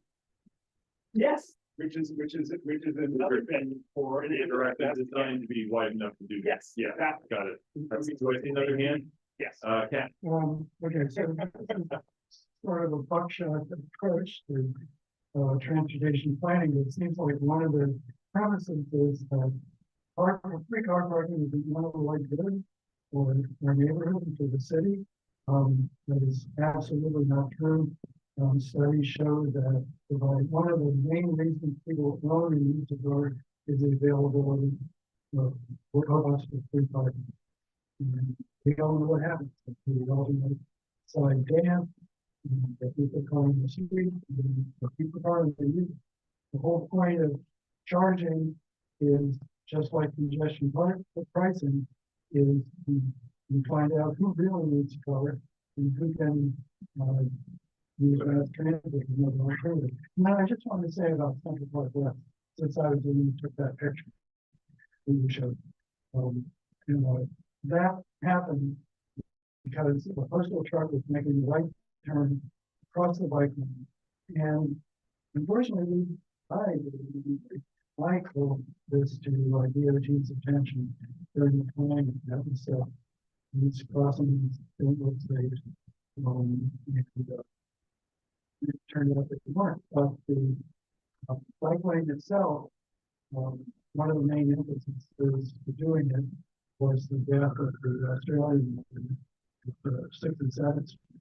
And that kind of tragedy would be possible given the bike lane corners and for turns, especially the major intersections for the two. Okay, thanks, Ken. Anybody else? Okay. Oh, I'm sorry, Doug, I thought we went that way, but go ahead. Mine's very good. I just want to thank you for being here and being collegial. You have such an intentiousness sometimes. And I'm going to say I'm kind of agnostic on a lot of things that you said. I want to think through it. A lot of food for thought. But I do know that hearing, I'm going to use the word cacophony from so many different points of view, you gave a voice to a lot of people that, don't always get to be here at the meeting. So I really do appreciate you being here presenting in such a concise way. Thanks. So, Jay. So I pretty much agree with everything that that said, number one, I do disagree with doing away of parking on the commercial streets. There are a myriad of arguments about how it will affect business, small mom and pop stores, and restaurants, and so on. So that's the one thing I disagree with. But as far as looking at Central Park West as a location for that north-south bike lane, it should have been done. It makes eminent good sense. And as far as Ken's observation is concerned, there are no cars in Central Park West. There are no trucks. There are no ambulances. There would be no vehicles turning and bike lanes if that bike lane was within Central Park. That You said Central Park West. well, Yes. so if the bike lane were in Central Park and take it away, if Central Park West, that kind of situation would not. Okay. I'll stop here. Okay. I'm going to go to the public and anybody that's here. Dan, why don't you come up while I read this? Oh, sorry, anybody have something first? I just wanted to say that something that was in your presentation and it basically was in DOT presentation, which I like to repeat, is that whether you're a motorist, a bike rider, or use mass transit, everyone is a pedestrian at some point, and pedestrian safety is most important. Okay, I'm going to go to online. Mary Rutherford wants your email address. And so I think the way to do that is back at mn07@cb.nyc.gov, and we'll make sure that tag gets it. Nobody wants to be sharing contact information there, but thank you for that. I imagine you got yourself those drivers. So Simon, who we know and have heard from around this table, is pitching Jennifer, and I'm going to butcher this name, I assume it's Icelandic, Jennifer Kumar's bills, that they are not on the agenda. They are a call for a regulation of e-bikes, which should have happened 2 years ago. That's a position that she is well documented for proposing, and she was on to say that she agrees with you about parking. That's what I've done online. Dan, what do you got? Yeah, I also don't agree with everything, most of what Tag had to say in this presentation. But in particular, I'm thinking about what really came from the Bike People and Transportation Alternative, which is saying that we want people to be safe and feel safe when they're on the cycle that they're in the city. We want people to be safe and feel safe when a pedestrian is walking on the street. And things have changed over the last 2 or 3 decades or more, from when cycling was kind of a sleepy little thing, grown very successfully and very, very importantly. But what's happened is that the normalization of just not obeying any kind of particular rules has become the normal. And I don't know anyone who's a pedestrian on the street who doesn't feel more threatened on a regular basis by a two-wheeled vehicle, with a motor or without. Now they have motors, than by an automobile. Whether or not they're deadly, threatened, and you're ignoring a pedestrian's safety in that regard, and in particular, you're ignoring classic pedestrian procedures. 20 years ago, if I could come along and make me yard out of the way, and I could just sidestep without a problem. Now I'm assuming you couldn't help. And if I want to move and I want to jump out of the way, it's going to hurt my leg. I might fall down. I might hurt myself, even if that bike doesn't touch me. And that's the case for an awful lot of people who feel more firm moving than I do this all the time. And it's really important that we start a process of having enforcement to see that everyone can move. Automobiles in particular, but automobiles, bicycles, e-bikes, not just e-bikes. Don't just focus on the e-bikes. You've got to get the normalization of people following the rules, no matter what kind of vehicle they have on the street. And sure that on the street, not on the street. Okay. Thank you, Dan. I'm going to help you out with a couple of things that you might want to think about in terms of the next iteration of the presentation. Dining Out NYC is different than the old program, so it's no longer free use of the curb and or the sidewalk. In fact, costs $1,000 to even ask. And for each of them, by the way, for a restaurant that wants both, it's $100. So that's no longer free, and then they get charged rent if they get the space. It may not be what they pay in or per square foot, but it's no longer free. The resident permit parking was a subject around this table the last month or the month before. And it was, I think it's fair to say that while very civil, the reaction from people who identify themselves as drivers, I do like the people who identify as, self-identifying. Sure, anyway, people who identify as drivers were hostile to the idea because they thought that it was another dip into their pocket. That was the very short takeaway from that. So we do entertain these issues, and I thank you for expanding our scope. I don't see any other hands. So let's keep our agenda to come back to that. Okay.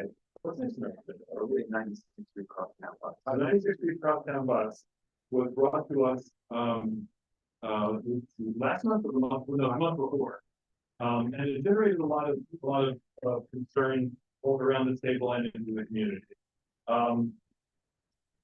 Andrew and I, by the way, this is sort of an update as well. Andrew and I were able to meet with Colleen and King Carter, the Borough Commissioner, on a bunch of issues. By the way, one of them was the long list of resolutions from this committee and board that had not received a formal response.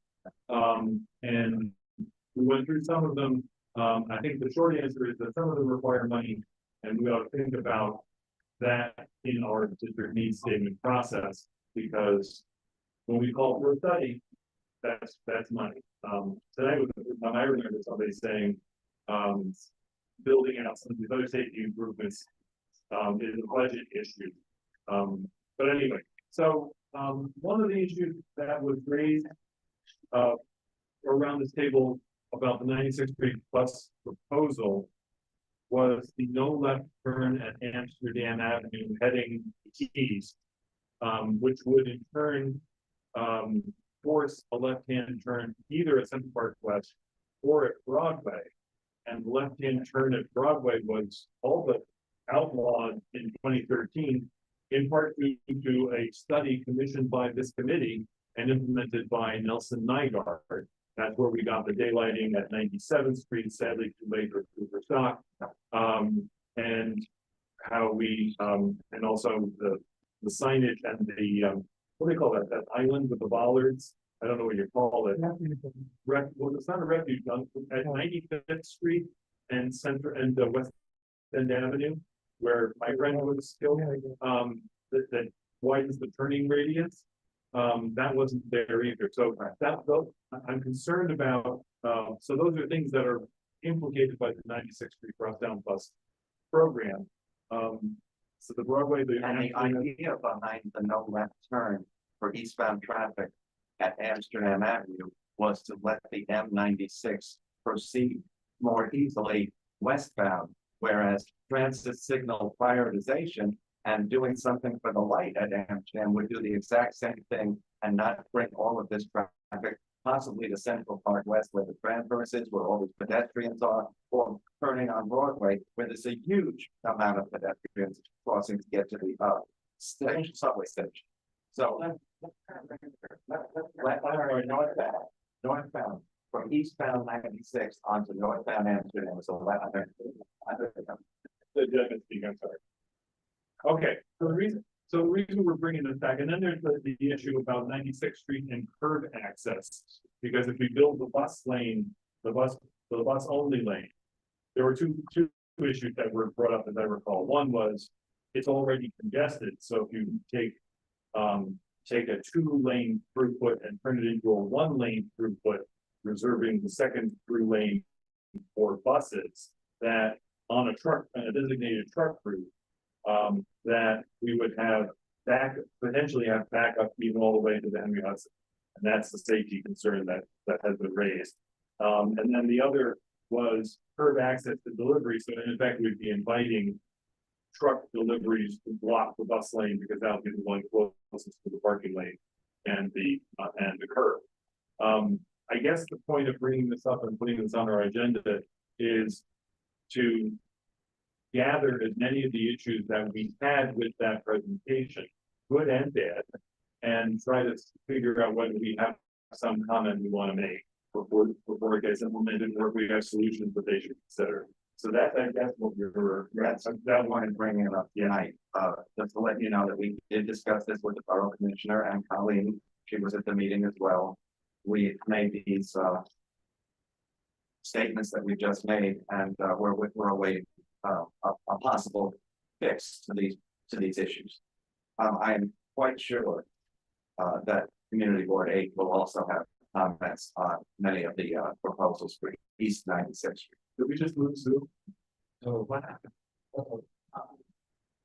Everybody wants to update. I think we sit here. Yeah, a week. And I think I'm still on, right? So Yeah, so just that one. I think it's the 6th one. okay, so the other one, can you raise your hand? Because if you raise your hand, then I'm going to be clear that we're still online. Thank you very much. We are still online. Okay, we're good to go. Thanks so much, Dale. Yeah. Yeah, we're gonna open the floor. So we went this time, but we'll go this way. Andrew? No, go ahead. I just want to clarify something. I apologize for that. The proposal to eliminate the eastbound left turn or 96 going north On to Amsterdam. Yeah, so that would mean anybody that wants to go north has to proceed to Central Park West. Or turn earlier at Broadway. If they're notified in that far in advance that there's no left turn at Amsterdam. Or to just relocating the problem. You are, and you may be relocating it to a non-commercial avenue like Central Park West. I say, sorry, and is that like a first time, like 7 a.m. Because I think that's a West End. I did not hear any time limits on his proposal. I think we need to speed up the M96, which is one of the slowest walk-down routes in Manhattan, is very important, and we definitely want to do that. Transit signal prioritization would do that without a lot of these things. They tried it on the BX12, the first place they did it on the busiest bus in the Bronx across Fordham Road and Pelham Parkway. Amazing difference in travel time, just amazing. Okay, let's keep going around. Yeah. Well, maybe we can do it, improve things with signal prioritization. But And commercial agree with things like that, even faster than just like. What's that? And the bump is moving faster, if you did more than just a signal. Yeah, absolutely. Okay, so why wouldn't you wanna do? You're the mass transit guy, right? Yeah, I would love to speak to you about. Okay, so- I'm not saying don't do bus lanes on any part of 96th Street. I'm saying there are certain areas like where there's commercial activity, between. Amsterdam and Columbus, for instance, and Amsterdam and Broadway, there's some commercial activity. There isn't any on the rest of it. And with the ACE bus cameras that we're getting, someone that blocks a bus stop or a bus lane will be notified, and after so many infractions can get their license revoked. Eventually their vehicle will take away if they ignore all of those fines and everything. So, you know, we're doing things to speed bus routes, absolutely. well, I just wanna see us do as much as we can. And these things that you, I guess, identified to Colleen in a meeting. Today, to the jury, as problems. That's I don't feedback. think- What? That's feedback. Feedback from the, not from the committee. I'm not sure. Were you speaking for the committee? Because I don't remember these things. We certainly don't have a resolution, we made that clear, but there were issues that were part and parcel of this presentation that we want to make sure they got the leader or our commissioner, and they entertained. I believe they understood it coming down the line, so we could ask her, but I believe they understood that the chairs of the committee were gathering the issues that arose around this table and shared it in the way in which it would be appropriate to do. There's no, we didn't say a call for change. We simply said, here are the problems that we have encountered so far. We also acknowledged the point. I would be careful about using the word problem. I would maybe say concerns. Because everybody raises concerns. Sometimes the concerns just have to do with my partner's control. And so, we need to be careful about saying we've identified a bona fide problem. Well, actually, we probably said we have some issues that we'd like you to address because we have concerns. Yeah, and to be fair, we took no position for or against whether, because this proposal does have speed elimination of some parking, and it has conflicts that are created because of the retention of other parking. And we took no position on either of those things. I think we may acknowledge that there are issues there, but that's, but we don't have a position on that as a board, but we simply identified this.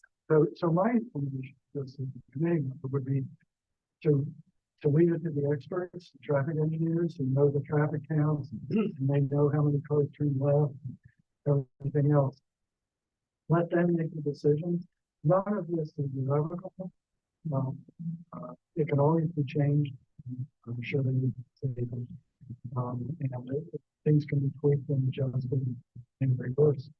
But I would leave it to the experts to at least make the first determination. 96th Street is a truck route, and Amsterdam Avenue is. I think you would. I'm sure they do, but you surely don't want trucks that all of a sudden discover they can't make that turn and end up on Central Park West. If that happens, I would not do it. I didn't think so. All right, let's keep going around. Max, you're welcome to jump in too. No, I'm kind of doing a few other things. You'd rather like the surgery, okay. Yes, sometimes. All right, Howard. Yep, good, Doug. Here. Okay, all right, I don't know that we have a next to do on this. I don't know if anybody in the audience would like to speak on this. There, come on up. Let's, you start it first, come on up. We'll hear everybody. Actually, let me offer this from the online, and we'll kind of go back and forth online and in the room. Sarah Jaffe asks, why don't we put the M96 bus on 97th Street for a total run? That would avoid the conflicts, or some of the conflicts anyway. I don't know if DOT has ever considered that, so hopefully Colleen is listening. It's going west. So Go west, I'll go Columbus and then go south. right, so it's take half of the traffic off the 96. Yeah. And for a portion of that length, it's an extra wide road. So anyway, interesting idea. I never thought of it. Thank you for raising that. Sir, why don't you give us your name and Sure thing. My name is Anthony Dancy. I'm a resident at West 96th Street, just before Central Park West. Can you speak a little louder? Sorry, certainly. I've been a resident for over 25 years at 12 West 96th Street, just before the bus stop at the corner of Central Park West. I'm a user of the bus frequently over the years, and I walk the length of 96th Street both sides, so I'm very familiar with it. A key question that I have and people in my building have brought up is with the offset lane. If there's only one lane of traffic, you have deliveries to buildings, loading and unloading trucks, including oil deliveries, where an oil truck sits for 20 minutes. I'm told by my super to do an oil delivery. They can end up in the bus. But from what I gather, it would be illegal to be in the bus lane for a period of time like that. And that seems problematic. For a delivery like that, or an ambulance, or, other deliveries, I don't believe that would get a fine unless they were there and on a ridiculous amount of time. You can't stop an oil truck from making a delivery to a building in the cold of winter. It strikes me that I looked online at the different regulations and so forth, and there seems to be a lack of clarity to me. So that's why I'm bringing We it up. can get an update. That would be excellent. And it was mentioned earlier, for example, the fines that would accrue to somebody in the bus lane. So that was the thing. We can absolutely check on. Thank you. thank you. There are a couple of comments online that are asked. Yeah, come on up, next person. But while we're doing that, Mr. Frederick Ryan and Ellen Dubin are both asking about. No, I'm sorry. Frederick Ryan is asking about curb access and deliveries. I think that's the same point that this gentleman made, and we did bring that to the attention of DOT. So I think that point's been covered. Thank you for being with us, sir. It was your name. Gary Newman. Hi, Gary. Now, you started with the question. Sorry, it's Colleen from DOT. I just wanted to say that curb access is going to be maintained for parking, truck loading, and passenger pickup and drop off. Thanks, Colleen. When I first saw the plan for the bus thing, they had eliminated the left turn coming from the east side to the west side on 97th Street. Say that again. So if I'm coming on 97th across town Heading west. Okay.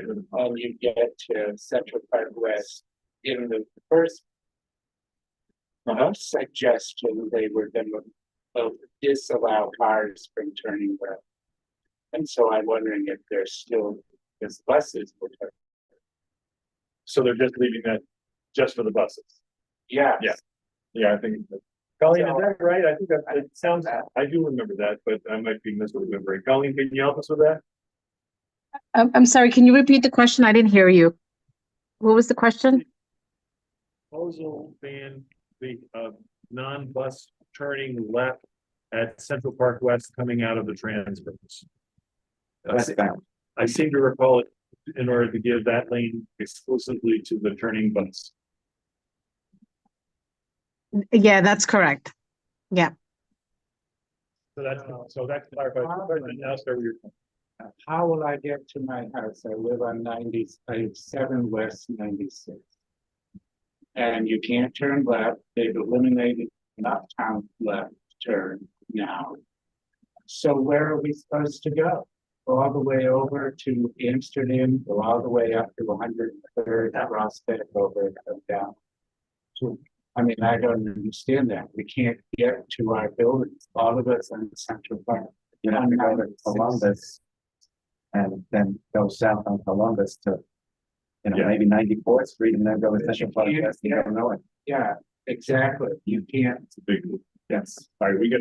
Yeah. Okay, but it just seems odd. I mean, because we need to be able to get to our building with sometimes in the cab because we've got a potted plant and that we carry all the way from the park. and so many cars make that turn, and the bus is not as frequent as the cars, that's for sure. Yeah, I mean, it would be okay if maybe we still have a left hand church somewhere, but we don't. We all the other thing I would like, this is just more of a comment.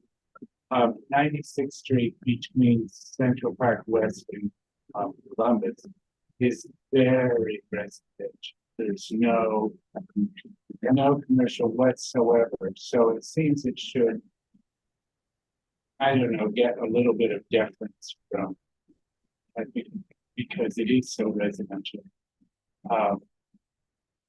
In terms of loading zones and all of this kind of thing. Anyway, I just wanted to. Thank you, and I think Colleen's listening, so we've read through that concern. Okay. Okay, Thank you very much. comment at the speed of the buses. If someone else kind of want to come on up. The speed of the buses along Center Park West Columbus stretch of 96 is not slow. And bus lanes will block building access. So that's the building access point. Thank you. That was Ellen Dugan, and I would say that's done. Go ahead, what's your name? Hi, I'm Ellen Harvey. I'm on the board of 44 West 96th Street. I've been in the neighborhood for 20 years. The experts who are deciding these things do not live in our neighborhood. They do not understand the flow of traffic. Maybe they have a camera somewhere, but the actual usage for those of us that live in the neighborhood and the safety concerns really, really great for the seniors in my building. I see school buses living children on my block. We are residential. We are not commercial. And to put a bus lane in, we created so that we would actually then have more congestion. And this was something that happened in these presentations, that it would create more places that people use, big trucks, everything. But we just urge you immensely to have more community input and more community outreach. And please, we will attend these. Some of us didn't even know these were going on. But my building is really, really scared about changing the entire demographic of the safety of our building, loading, unloading, having to cross bus lanes to be legal to drop people off. So that's what I'm going to say. Thank you for bringing this up on the speaker. Colleen said that's not true. Pardon? Colleen said it, we can still be dropping. Yeah. That's correct. Yes, I did. I say, we are going to maintain the curbside access for parking, truck loading, and passenger pickup and drop off with this project. Okay. Andrew Danzig again. I meant to say this earlier, and I just want to clarify something. It said in the presentation deck, and the commissioner just made the comment, with all due respect, it mentions curbside access will be maintained for parking. Yes, I understand that, but also for unloading. Where in Manhattan do you find spaces where there's such a demand for parking, where there's availability for a truck to pull up and unload? I don't know if that's a misunderstanding something, or that's a wrong assumption. I think what you're highlighting is that there are competing uses for the curb. And you can't have all of it, so, Right. Okay. All right, I think that one's been made. Thank you. Did I mention Daniel Cruz, who says as a bus operator, he's looking for us to extend the length of the bus stops along 96 because they need to accommodate 2 buses at a time, the M96 and the M106.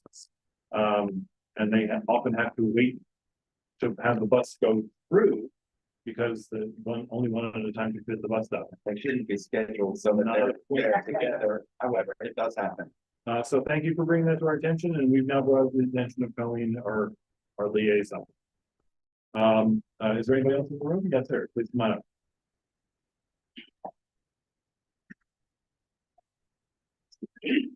My name is Ken Rashera. I live at 50 West 96th Street.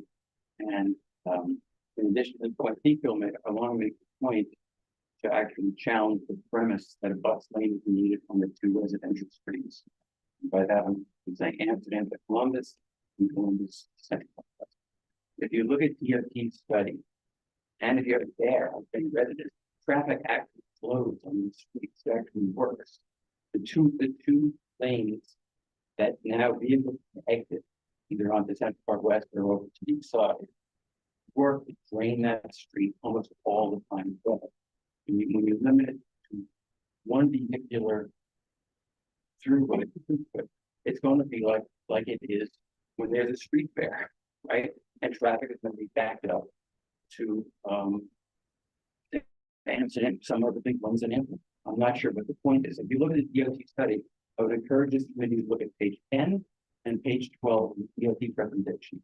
The bus moves on those streets about as fast as the bus can move if it's making 2 stops a block. Okay, if you just look at it, you'll see that. You'll see the traffic moves faster, but it's not required to stop it.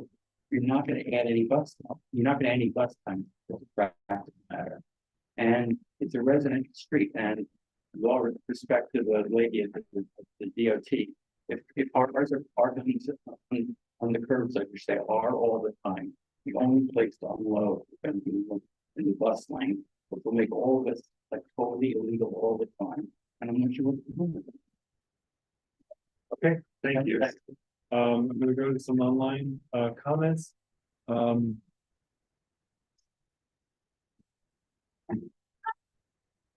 Daniel Cruz says that the turn is Central Park West, and any of the issues we encounter is that there are parked cars on the north side of Central Park West. North side of There is no side of something. Yeah, I'm not following the lot. The geometry here. If those cars should be removed, I think he means the north side of 96. Yeah, I mean, Central Park West. Yeah, so the buses will be able to turn and make the right turn on 96 instead of fighting. Okay, thank you. That's a comment, not a question. So Simon agreed with Sarah Jaffe about keeping the bus on 97th Street. Thank you, Susan. And no reason for the bus to turn. I think that's the same point. Thank you. Sorry to go fast. If people are parking on West 96th Street, where would a taxi drive off? Because that's kind of the same point that the film is taking. Okay, so I think we covered that. I don't know if there's a lot we can do right now about this. Colleen, there was a question in there about process. What's the timing for any further consideration of the proposal? Is the proposal being reworked? Do we have more opportunity to engage with the community on this? Hey, so we presented this earlier, and based on the feedback and what we presented, we're looking to implement this project in summer of 2024. And by fall, winter 2024, we're going to continue monitoring, and we're going to study the potential and additional improvements on the corridor.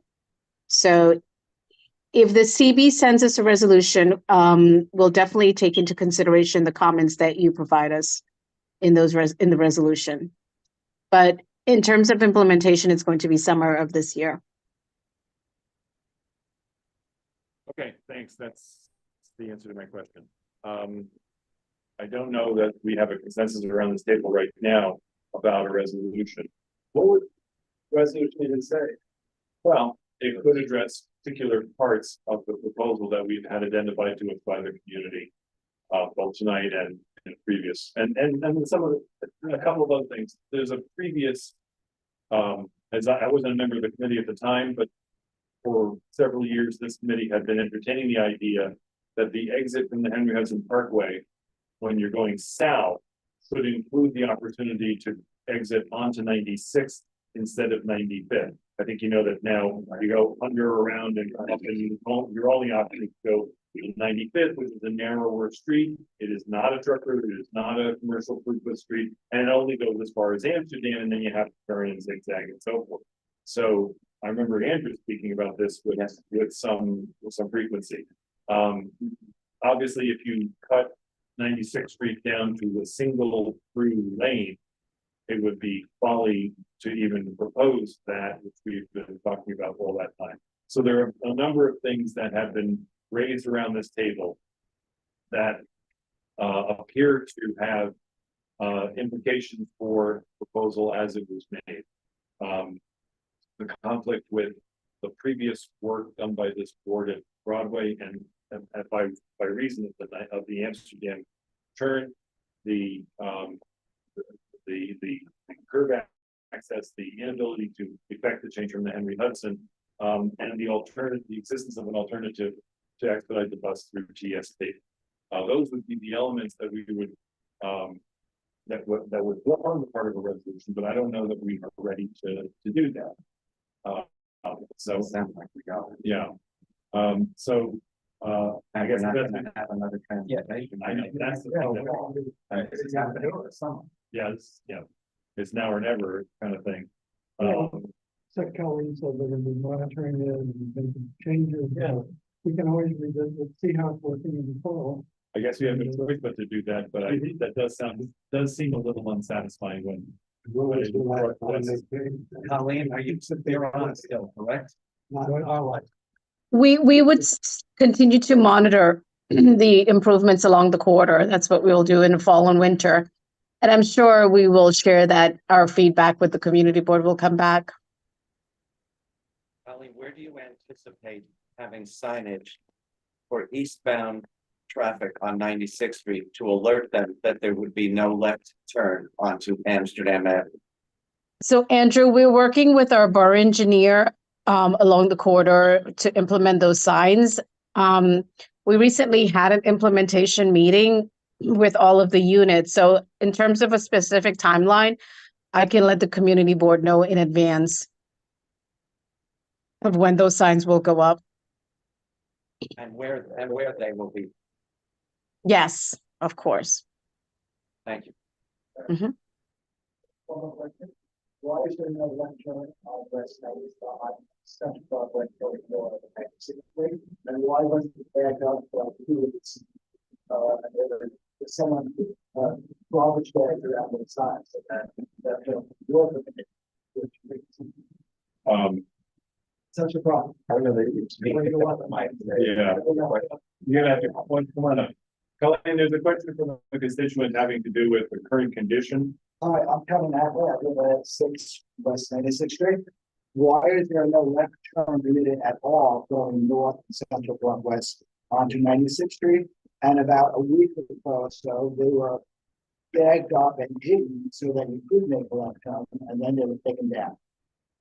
Northbound Central Park West traffic going west onto 96th. You can make a left, you cannot make a left going west. Can't get to the highway now? No, this is Central Park West going north, 96th Street, you cannot go left. Colleen, is that a change of, that's not a part of the plan, is it? No. That's not part of the plan. We haven't made any changes at the moment, so that's kind of strange. I'd have to look into that. Right. Would you please, that strikes me as something that the community and the community board would want to know about. Yeah. And have a chance to comment on, because that is obviously the route to the highway, so. And why isn't it allowed, say, why is it on like 9 to 5 north turn and then evenings, yes, or is it late traffic light? How long has this been going? The signs have been up for like a year now, so. And they were bagged up about 2 weeks ago about a week. I said someone put garbage bags around them. Okay, thank you for raising that. Colleen, could you Yeah, get thanks. on that? Yeah, thanks for raising it. I'll find out about that. Very good. All right, I think that's as far as we can take it tonight, although I am frustrated by that inability to do anything. Because one way or another, we should have a voice in this. But in the absence of a summer meeting, I don't know if there's much more we can do. Okay, so does that bring us to Coleman's Island? Sounds good. Colleen, I'd rather Nicole is with us. Thank you for being here. Why don't you come on up? And I know that there are folks online who have a desire to speak to this. I guess to frame it for the committee,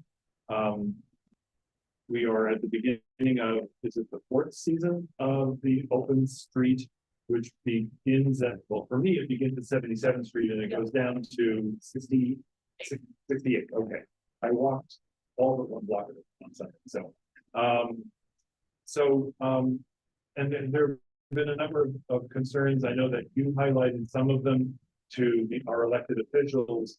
I'm not sure if everybody saw it, so I'll just sort of recap briefly that there was, not this past Sunday, but the Sunday before, there was a street fair on 77th, and if you know the configuration, the open street starts at 77th in part so that southbound Columbus Avenue traffic can go either east or west, because 77th between Central Park West and Columbus is 2-way. And then of course it continues 1-way west as per normal on west. but that street was closed because of the street fair. That it was- Just clarification, it Yeah. was a festival for this PS 78. And it was their rain date, their original fair was gonna be on the Saturday in May. They got rained out. So, Okay. Yeah.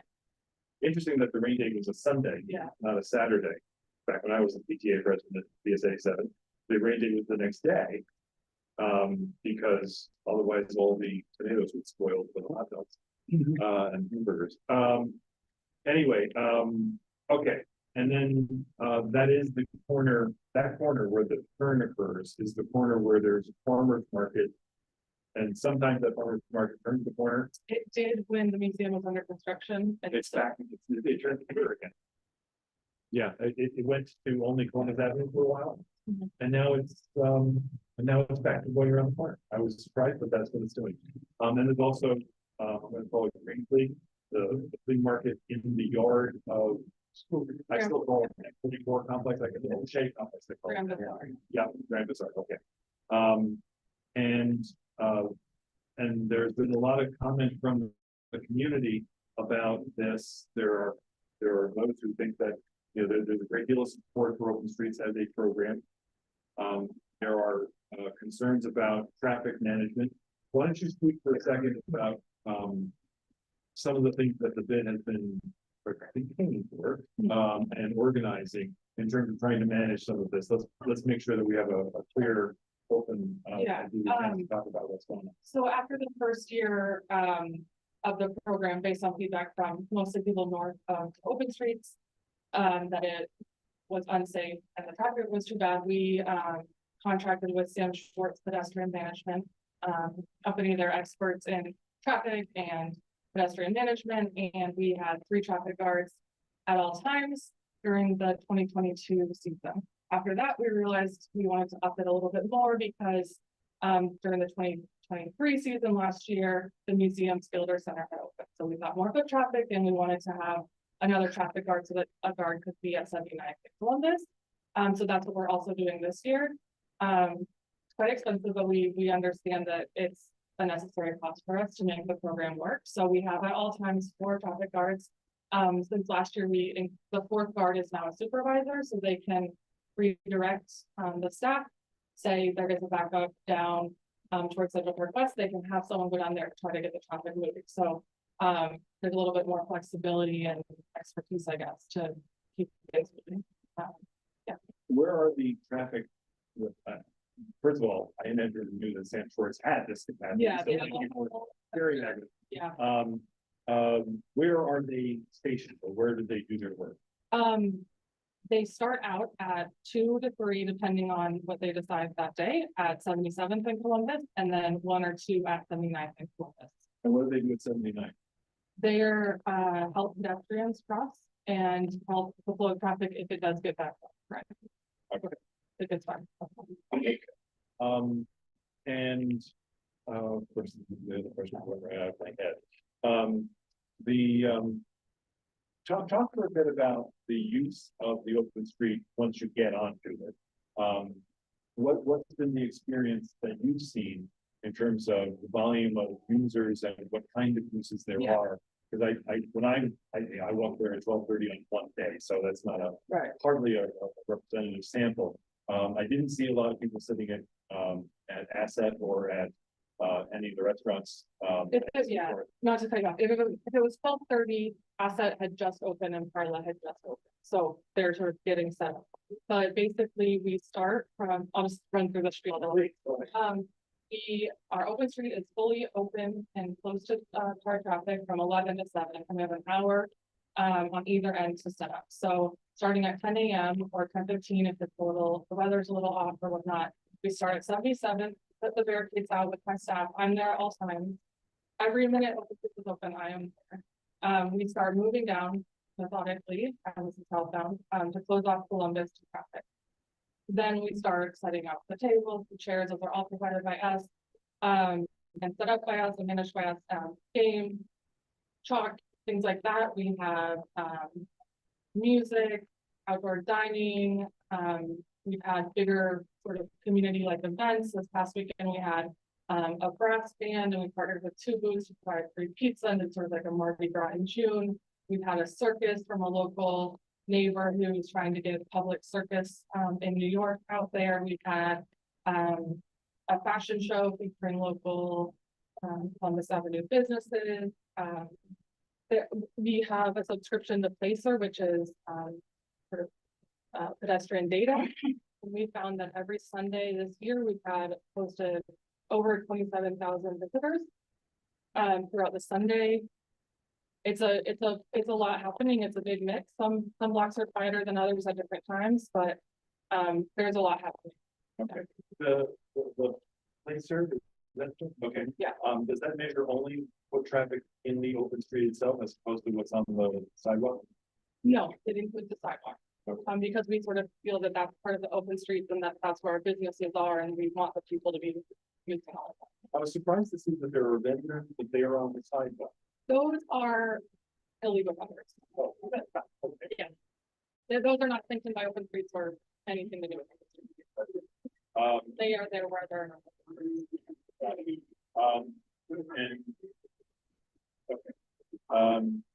Are there other questions or comments around the table? Yeah. You can make them. What I would like to.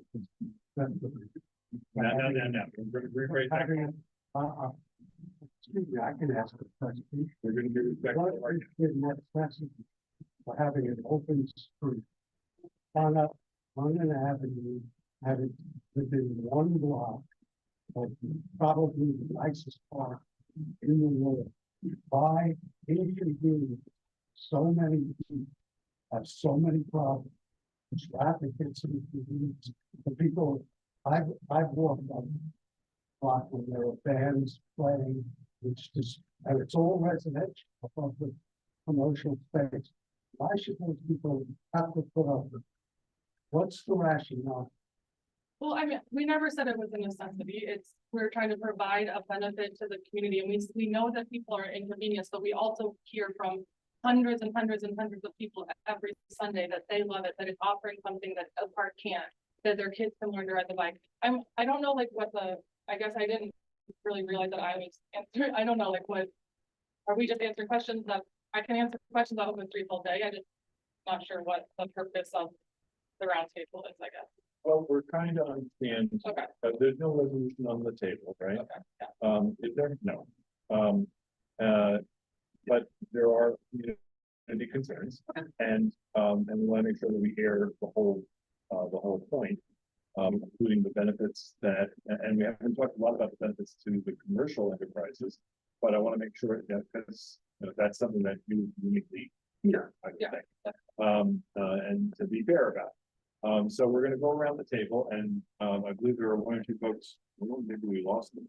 Who were online who also wanted to speak to this. So let's go around the table and let's go to Alex next. Just to provide anecdotal counterpoint, just like you, Peter and I were there on Sunday, about this. Our whole class was there. We had a meetup, so definitely a huge experience for like kids and families in the neighborhood, and she of course loved it. So Great, thank you. Yeah, I mean, we've used it so many times over the years, whether it's fundraising, we could all fundraise for food relief, we could pizza parties, if it brings bikes, there's performances. I mean, I understand what Jay's saying, yes, you can park right there, but I do think that it activates the avenue in a way that cannot be activated in the park, because there's a mix of retail, of restaurants, of people walking back and forth. There's a lot of environment that just doesn't happen in a park. Can happen in a limited amount of time, once a week or a few months a year. And yeah, I mean, I just think it's a wonderful thing, like everything else, it's the balance and everything, and living in a big complicated city, sometimes, what may be inconvenient for one person provides great relief for so many other people, and you don't want to be inconvenienced. There's tons of other places. Okay. I assume we're just going around this. I assume that we're restricted from any kind of reasonable give and take, as has become the custom in these committee meetings and the full board. We're open to change. Okay. And he's talking about discussion. I'm talking about questions, which we don't have. Go ahead. Go around. I love the word activate. That's great. There's just things you can do. The street, you do in the park, you chart. Tracking them, maybe you could tell us about the business benefits. Sure. First of all, as a business improvement district, we have a lot of goals, but one of the top goals being to support our local businesses. We would not do this if a really strong majority of them didn't like it. We pulled them before, after, during every single season. I think this year we were at 100% of businesses saying they wanted to bring it back. So they see the value in added foot traffic. They see the value in added sense of community, even if on this Sunday they're not getting a huge increase in foot traffic or customers. They see the benefit long term of building community within Columbus Avenue. Some of our restaurants have been able to have a lot more seating, which has helped them. We've had, I guess 2 years ago, Stretch Lab was new. They were able to get out on the streets, start advertising before they had even done their build out. So they were gaining new customers right away. We currently, Columbus Avenue, including the full district, which goes above 77th, it goes to 82nd. We are at 96.5% occupied. We have a very small amount of vacancies. And you know, you can't directly correlate that to open streets, but things are happening. There's a block that had 5+ year vacancies. The block that now has Carla, that space was vacant at least since I've been at the bid, so 5, 6, 7 years. Mermaid Inn is coming. Pop-up Bagel. That block had, you know, 60-70% vacancies. Now there's 2. One's huge, but Serious. I just saying that not because of Let's. I said I didn't coordinate it, but things are happening, and I was just saying what's happening to businesses on Columbus. Yeah, and I just add that the travel rug exceeds one of the things he loves that I heard. But the closets, trying to get more in this country. In fact, in his hometown, it's successful so far, because we're so far down. We can, one thing we can think about is the movement, storage, and cars. We are Okay, thanks. We have a question from our district manager. Oh, more just a comment. Please, go right ahead. So our office works with Nicole a bit very frequently, and she's extremely responsive. Her whole team is actually, and so I just wanted to make that comment, and I wasn't sure exactly what the scope of this discussion was. I don't want to go in the direction of raking Nicole in the bit over the coals, which it almost seemed like it was for a moment. I think someone else made the point that, you know, the comments that are often brought up in community discussions to be skewed into, oh, this is a very negative thing, and doesn't necessarily tell the bigger picture. There's a very activated spaces and mentions. In my earlier life, something I did for upstate and New England municipalities. I worked at a firm that did downtown planning and placement, streetscape activation. And, you know, I see the net gain over some of the slight perceived negatives. I don't consider them slight. I do. Well, you do, but I don't. Got a lot of people on the credentials to do that regularly, or are you a layperson who doesn't have the expertise? I'm fortunate. I don't. All right. Let's go to the public. Wait. All right, let's go around. I have to open an ironic comment because I've only attended your open streets in a car. Because I come back from upstate late Sunday afternoon, and it's very easy. I get off the highway and they go left on Broadway and cross through. And unfortunately, I've never had the benefit of being there, but it looks like a lot of fun. I give you a lot of credit. And you're talking about the cost benefit. I am not delayed 1 second in my car. There's no problem for me whatsoever getting to my building on Central Park West. So good for you. You give great service to the community with no cost to drivers at least. Okay, Doug. Yeah, well, first of all, I was always curious about what the businesses, how they felt about it. I'm really happy to know that you regularly poll with businesses, and I find it very reassuring. I suspected that was the case. I have absolutely seen you there and working really well. So they're not available on Sunday. So I do think it's untapped, you know, I just keep thinking about a lot of other things that could be happening there, right? I mean, you could have classes, you could have, there's so much, you know, between poetry, comedy, yeah. So I am curious, the only two concerns I ever had, and maybe Andrew can talk about this, was the MTA rerouting and people that particularly that are infirm that can't, you know, it's go get the 7 or the 11 bus that normally would be there and any impact the 79th Street bus. So I can speak to that too. Sure. I mean, That was gonna be my. okay, good. I will let you. And then the only other question I had was and like, it's really great that you're using Placer AI. I use that in my work as well. And I'm curious to if you know where the people are coming from. Speaking this 27,000, I think you said, like the Placer AI will tell you that. Yeah, demographics memorized. Zach is more in that, and he might not have them memorized, but we see them quite local, 1002324, but you know, beyond New York. Some tourists, Placer can't track international cell phone, like it can't track international visitors, so potentially there's some that rather than see it coming down, but. And I assume the answer is yes, that if someone had an accessorized vehicle, they'd be able to. Yeah, we regularly open it, they, you know, our staff knows to open it for accessorized no. Or an ambulance. Or an ambulance we can pull through, they know they can come through, they can fit through the bike lane. You know, I'm not saying it's perfect, but they do know that we try to email every single week. Jackie even had a great idea that he noticed a lot of the ambulances this past few weeks were from Mount Sinai, so he found that Max helped connect us to Mount Sinai to make sure they knew they could come through, or that, you know, all of those things. So we are trying as best as we can and observing what's going on. And then as for the bus rerouting, I don't know if you want to think right. No, please. That has been our biggest pain point, I would say. I think it's causing the traffic, and we've worked really, really hard to find the right person to talk to, and Max helped us find the right contact. It still seemed to like not be hitting the right point until this past weekend. I got a call from, I forget it was an MTA. He was the one like saying, okay, reroute now. He was there in his MTA car checking in on it, and it seemed to be much better. But we are trying our best. It's rerouted, it's 1 block over, which is a long way for some people, but I guess, you know, looking kind of right, it's 1 block closer to some people.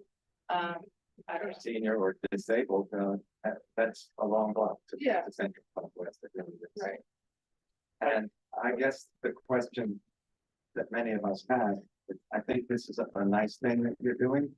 Does it need to be as frequent as it is? That was really the main question. I guess bus riders are really inconvenienced. Yeah. And I'm not sure how great the signage is. If somebody We have signage out, like multiple signage. The problem has been that when the buses then don't reroute correctly, that's when that's a problem. But that's sort of beyond our control. Sure is. Yeah. And touch multiple times every single week. I would say we're always open to discussion. The first year, after the first year, we shortened the days by 3 hours every single day. After the second year, when we got really excited, we did May through October, we realized that's too much. The next year, we were going to do spring and fall. We canceled the spring season because the Gilder Center was opening and we knew people were concerned about traffic, so we only did the fall. This year, we're trying out spring and fall, but you know, every year we're open to adjusting and replanning for the next year. So people in those apartment buildings along that stretch. Sometimes, yeah, so either they drop off at the corner, we've had people that reach out to the bin and said, ask for a specific thing. Someone had an elderly friend they were going to lunch with, and I literally coordinated the time I would be at the barricade to let her in to pick up the person. Like, we try our best if people reach out to us, but overall they usually just drop them at the corner and they can. So they have to go to west. Yeah. They know how to get a hold of you? Yeah, on every single signage, there is our website, a QR code that goes directly to the Open Streets page. The website has contact form or our email, it has our phone number. Our office one is a cell phone, so I have it at all times. I noticed the barricades are, I guess I'll use the word professional. There were in the early days of the in the early days of open streets. There was one on West End Avenue for a while. And it was simply a salt horse and there were cars that actually just drove over. Yeah. So, but the open streets then, there was an exception for people that lived there. They could go, That was probably they the could limit. go, they could go, there was local access. For people, but Not that's necessarily. not the case. There are not really large as a full footprint, but yes, we own the barricades. We store them in the off season. We wanted to have enough that it was very close off. Safety was really important to us. We wanted to make sure we had control of that. Okay, the purpose of this is to give air to all sides of the issue. I'm gonna go to the public. And if anybody wants to be heard on this, please raise your digital hand, or we have a physical hand. Yeah. So why don't you come up over here where you can be heard online, and then I see Dale online. Dale, you'll be next. Go ahead, give us your name, sir. My name is Ken Roberts, live on West 106th Street. And I just wanted to ask a clarifying question. You mentioned the number of people right now that are on foot traffic during days of doing. Is there a base case? You have a number that on Yeah. other. Yeah, we compare to, other Sundays that were not open streets or pre-COVID numbers that were Sundays, trying to get a feel for how they've changed. Do you have any?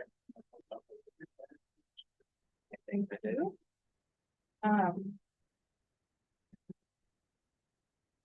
And just to clarify, and not to assume anything, but since you are at 106, ours is the lower Columbus Avenue street. But that's okay. So the third Sunday, this is just one case. The third Sunday in October 2023 was one of the busiest with 31,000 visitors. That's nearly a 25% increase in visitors from the third Sunday in 2019 pre-COVID. Which was 23. Do you have this in place since before the open street? No, they started to go back. You can go like. I don't know how it. Yeah, it's, they have data back to 2017. So we can look back, which is one of the benefits of it. A lot of people. Okay. Do you have it? Not on my phone, but yeah, I just send you, I'm just intrigued by number sounds like except about this house. But how much is that? Mhm. Yeah. That should get about it. Well, so it's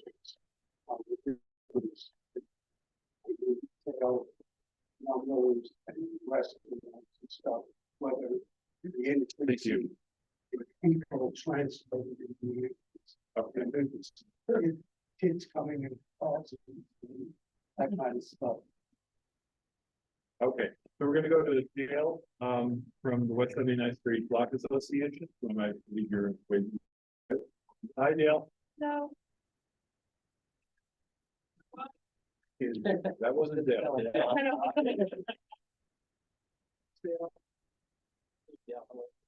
You're feeling better, Dale. Can you Okay, hear us? I'm Gail Brown and I'm president of the West 79th Street Block Association. And we have opposed the Columbus Avenue open street since 2021 for a number of reasons. First is the reason that it starts at 77th Street. This particular crosswalk is incredibly busy. We have people going to the American Museum of Natural History, the Gilder Center, the Green Market, and we have the Flea Market Bazaar that people are going to. It's a very unsafe corner where people are trying to cross, and although there are supposed to be traffic guards, they are not controlling the automobiles. We have found that cars are going through on Columbus Avenue. They go through the red lights at 79th Street and 78th Street. They cut across lanes. They don't pay any attention to that particular guard. We also have found that the cars are backing up to 79th Street and causing tremendous traffic jams, both going to the west and the east. And we have had ambulances and fire trucks that could not go west on 79th Street, so they go over to the east side lane in order to get over to Broadway. Another issue that we have is that the buses, although they're supposed to be rerouted to Central Park West, still go down West 79th Street, the number 7 and the number 11. The only bus that's supposed to go down is the 79th Street crosstown bus that's supposed to be going west. What we would like to have happen, and the reason we would like to have it happen, is that the starting place for the open streets is moved further south. We'd like to see it to be moved to 72nd Street, so the cars can go down 72nd Street. And most important, and this is a group of people that are being completely annoyed, are the people that are handicapped and the seniors. They cannot walk to Central Park West to take a downtown bus, and they cannot walk to Broadway to take a downtown bus. Now, if open streets was moved to 72nd Street, we would have buses that could go down to 72nd Street, and then the disabled and the seniors could get off, and they could take a crosstown bus either to Central Park West or to Broadway, and they could continue down. West 79th Street has a major problem, a major traffic problem. We have cars that are beeping, and we have people screaming at each other, not only on Columbus, but on West 79th Street. And it has really become extremely dangerous for people crossing the streets, not only at 79th Street to Columbus and at 77th Street to Columbus, but crossing from the south and the north side on West 79th Street. We have a school, Roda Shalom, and it's a Jewish school, and sometimes they have activities on a Sunday, and we are very concerned about the amount of traffic that's there, and we want to protect those children because we don't have the regular crossing guard that's there on a Sunday. We really would like to see this moved down to 72nd Street, and we would like to not have as much traffic on our block. You have to remember that Columbus Avenue is actually a designated truck route, so that's been cut off. West 79th Street is a designated escape route. Well, can't escape at all with all that kind of traffic. So we would really like to see some major changes. There has never been any kind of community input from us. And I've spoken to Nicole every once in a while, and I don't speak to her as much as I'd like to because my phone calls are sometimes not answered. I've tried to speak to Colleen about this, and we really need to do something. It's very, very dangerous here, and all the people that are going to the museum and the Gilder Center and the Green Market are really having a problem, and particularly the Green Market when they have to leave at night. They have a very difficult time taking their trucks and trying to get on Columbus Avenue. Thank you for giving me this opportunity to speak. Thanks. If there's anything you want to respond, you don't have to. I mean, thanks Dale for the anti-dome about the calls, but basically, like, there's some bigger suggestions that we have too that we need help from the city help. So with MTA still, if MTA is still a problem, that's not really on us. If we're approved to do open streets, we need to keep pushing and then get MTA to do it, which I think they're getting close to doing the Price reroute. Help with when bigger events or other places, someone higher up than us looking at what's happening in the city and making sure that all the things are happening. Like, we have a list of things, but I think there's things that can be changed. No. why don't you send that list of things that you want help with to Andrew and me? Sure. Just for completed information. I would love to say that we have the power to help you solve those problems. But we don't. As with many things, we often are in the position of commenting after the fact. I- On the rigor thing, I might be able to help. Okay, and I think we're getting close, but just if we could get it perfect, would be amazing. The other thing that I think is important for everyone to know that's really shocking is that Google doesn't say that Columbus is closed. We have to go in every Sunday and submit a closure and hope that it accepts it and will reroute cars. So cars are getting sent down Columbus or through ways.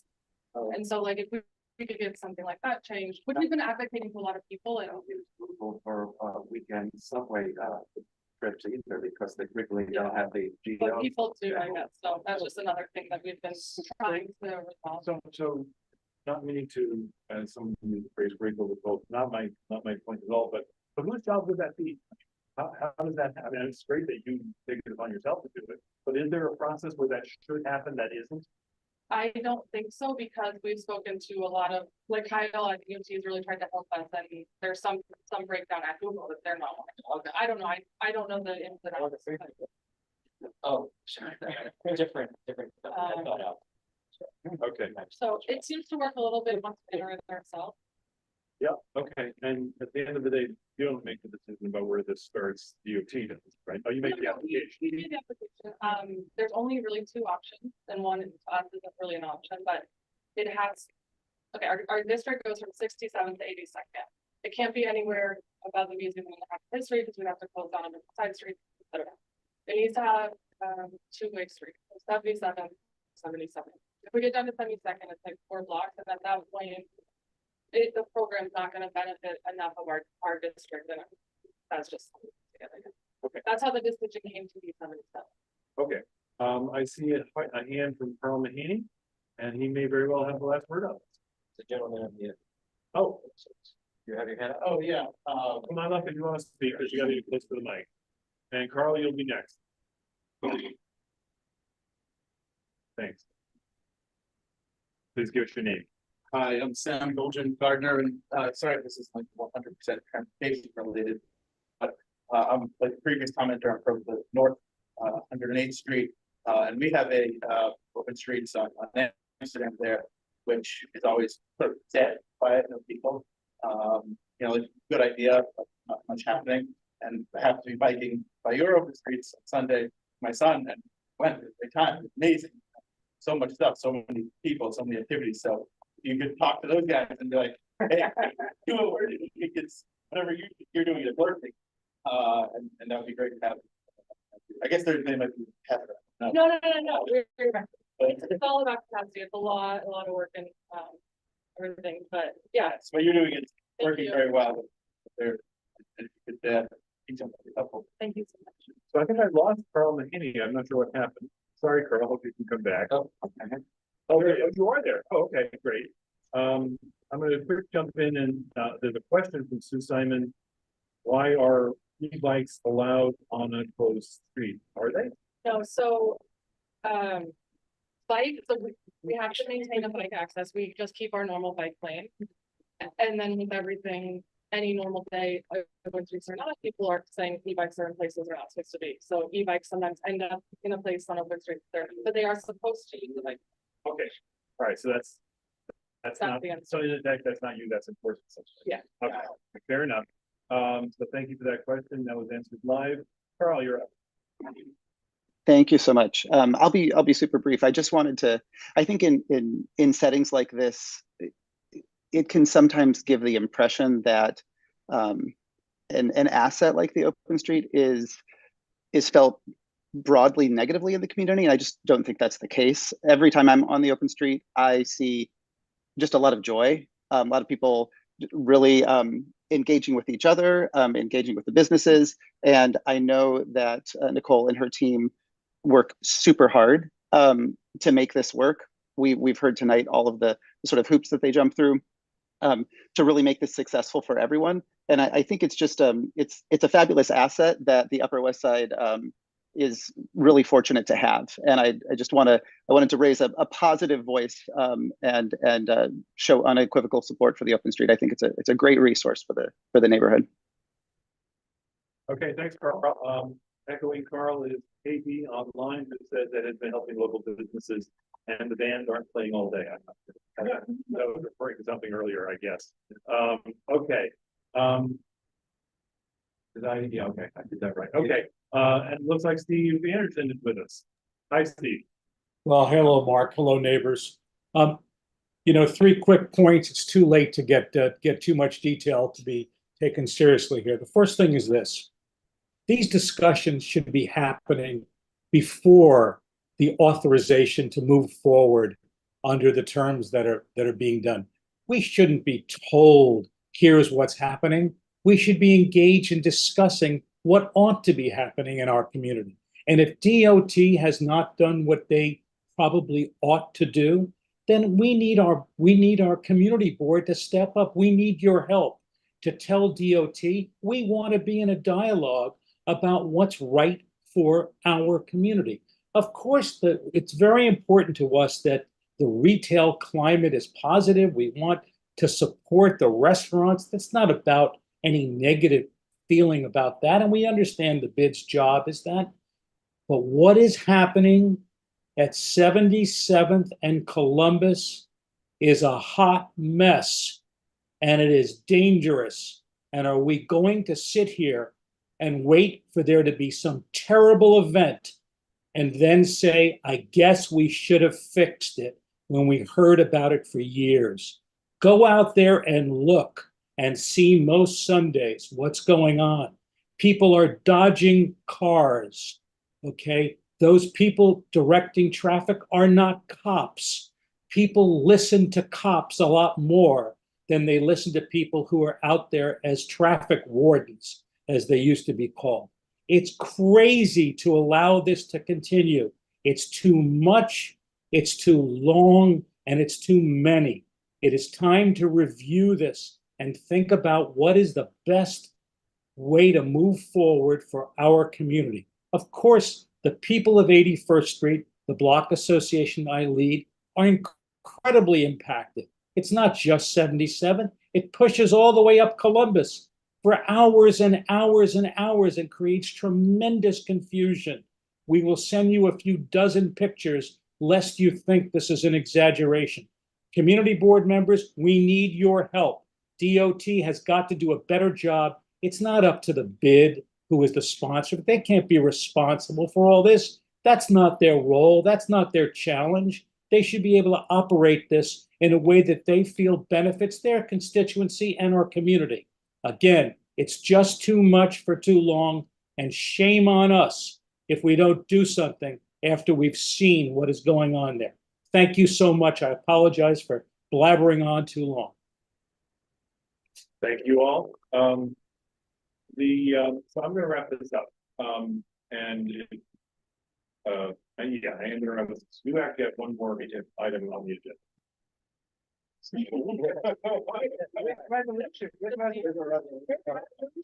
He's online. And Colleen is very good about listening and reporting back. And I have to say, I will betray my personal feeling that I am very troubled by everything that I've seen in terms of the upstream impacts. And I don't have a solution. I was moved by your email the other day in which you were asking for help, but nobody was stepping in for the solution. I agree with Steve that it would be, and I confront this not just in CB7, but other parts of the city as well, where DOT announces the application decisions without involving the community board or anybody else. Yeah, as far as I found out.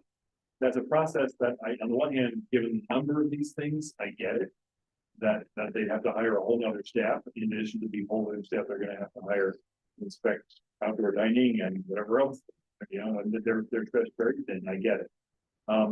But these are the kinds of things that are beyond your control. And I hope you don't walk away from here thinking that we think you're doing a bad job. I think what we walk away from here thinking that this is a problem beyond our ability to control and perhaps beyond your ability to control. And that leaves me with some fundamental questions about all of it. That's just me. But I would be remiss if I confused the concerns with an indictment of effort. It's clear that there are sincere effort, and we are grateful for that. But we do need to continuously consider this. Can I just add one that we just have 2 more Sundays in this spring season, and we're more than willing to work with you to make sure that our survey work, our feedback work is much broader and. Send you price number? No. Okay. The 23rd. Okay, yeah, that might be one of those citywide events that has a upstream impact, right? It's not going to be summer. Oh. We started we were going to start on May 5th. It was a terribly rainy day, so I said, I'm not starting like this. I'm gonna. Well, we only try 2 more Sundays and that's it. Until September 15th. Oh, then we can. Then we'll go September 15th through October 27th, so 7 and 7. All right, well, we're going to continue to talk about this. We very much appreciate you being here and being here in person. Thank you for that. Okay, Andrew, I have a funny feeling that, so what's new, Andrew? Yeah, it's quiet. The shock to the system was last week when the governor announced she was indefinitely postponing congestion pricing. So much has gone into preparation for congestion pricing. $500 million. Oh, yeah. Yeah, for the all of that. They can be used for other things, so it's not, but we don't want to have to do that. That's what. Speed cameras or license plate identifiers, you know, for people that are. They already programmed in the ability if somebody has a logo on their license plate. Anyway, let's hear it. In any event, so much is riding on this for the MTA, and as Chair Lieber has said over and over at various press conferences, there is no plan B. The governor had suggested a couple of possible plan Bs, one of which was an IOU. You can't sell MTA bonds with an IOU. You need dedicated, predictable funding. You need that production of at least $1 billion a year, so the MTA can bond up to 15 billion towards the capital program, which is 55 billion. And that's only this capital program. That's not even the next one. So now the MTA, of course, is talking about canceling a lot of important projects, such as new subway cars, new commuter rail cars for the Long Island Maryland Metro North, extension of Second Avenue subway to 125th Street. There's a $6 billion grant. We have to have $6 billion on our end to meet that grant and have the service continue, which so many people are waiting for. We were going to put CBTC on the Fulton Street line in Brooklyn and the 6th Avenue line in Manhattan, which would have meant A, C, B, D, F, and M trains would have been able to run more frequently, closer together, safely. And that was going to be done on many other lines as well. Then there's basic maintenance, which is now what obviously the MTA is going to focus on. But there was an agreement with accessibility advocates to make 95% of 172 subway stations accessible by 2055. That is now in severe jeopardy. And we want the system to be accessible to everybody. Yes, Howard. Does Hopewell have the authority to unilaterally stop it? Isn't the MTA? I'm getting to that. There have been discussion amongst the board members. There was a call that the chair made to the voting board members. I'm a non-voting board member, as are the labor members, and didn't get that part of that call, but I will be at the meetings on the 24th and the 26th. There could well be a motion by the board to continue the congestion pricing plan. There could be something, an investigation. I know that Controller Brad Lander is looking into legal consequences if the governor actually had the legal right to do this, or if it required somebody else or required the state legislature to agree to this as well. And they went, of course, on recess 2 days after. the governor did say that this was not a good plan for New York, coming out of COVID and all of that. But then she suggests a tax on businesses. That went over like a lead balloon. And that's true. Obviously, it's not happening. I believe there could be a special session of the legislature at some time, hopefully well before January, but we will see. This could have been a political move to see what happens in the November elections, and if the Democrats retain the Senate and the House, perhaps this will come back again. That's not. I have heard a lot of cynical possibilities as to why what's going to happen next, but I will learn a lot more tomorrow. Controller Lander is having a press conference down near City Hall at noon. I will be speaking to the impact to the MTA, as will accessibility advocates and many other possible plaintiffs in a possible lawsuit. So we will have some more information after tomorrow, but it doesn't look good right now. And everything, all the progress we were hoping to make is at a standstill, basically. There was even talk of some service cuts, because one of the things congestion pricing would have done is made the use of pay-go capital, where some money from the operating budget goes into capital, not necessary, because this would have funded the capital completely. That is now not going to happen. The chairman did speak yesterday at a press conference and said he does not want to see any cuts to service, so he has to make sure that basic maintenance, upkeep, and all of that is done before any of the special projects that we were hoping to see. So stay tuned on that one, Ken. Yeah, a couple of questions. Can we leave it vote? Absolutely. And what's going to happen to the lawsuits? Are they on hold? They're not on hold, and the chair has said that we will continue to fight those, which sort of leads me to believe that this could happen at a later date, but still happen. But no, the lawsuit's still on, and the judge in the New Jersey trial, because it was scheduled to start June 30th, has said they will render a decision, well, at least a week prior to that. So, and I just want to mention that Charles Coleman did an analysis of how much, contrary to what vocals and the diamond stuff. Yeah, the diamond stuff. Coleman estimates that this will actually increase trap people going in the central business district by 85,000. Congestion pricing. Yeah, and just last week we had an air quality alert here, and it wasn't from Canadian wildfires this time; it was from our own lousy air. Yeah. So this is really terrible news. If it looks like, and the governor quoted somebody from New Jersey saying, that was really bizarre, because if you're from east of the central business district, you're also liable for congestion. It's not just New Jersey that would get hit with this. So you think we should do a resolution then?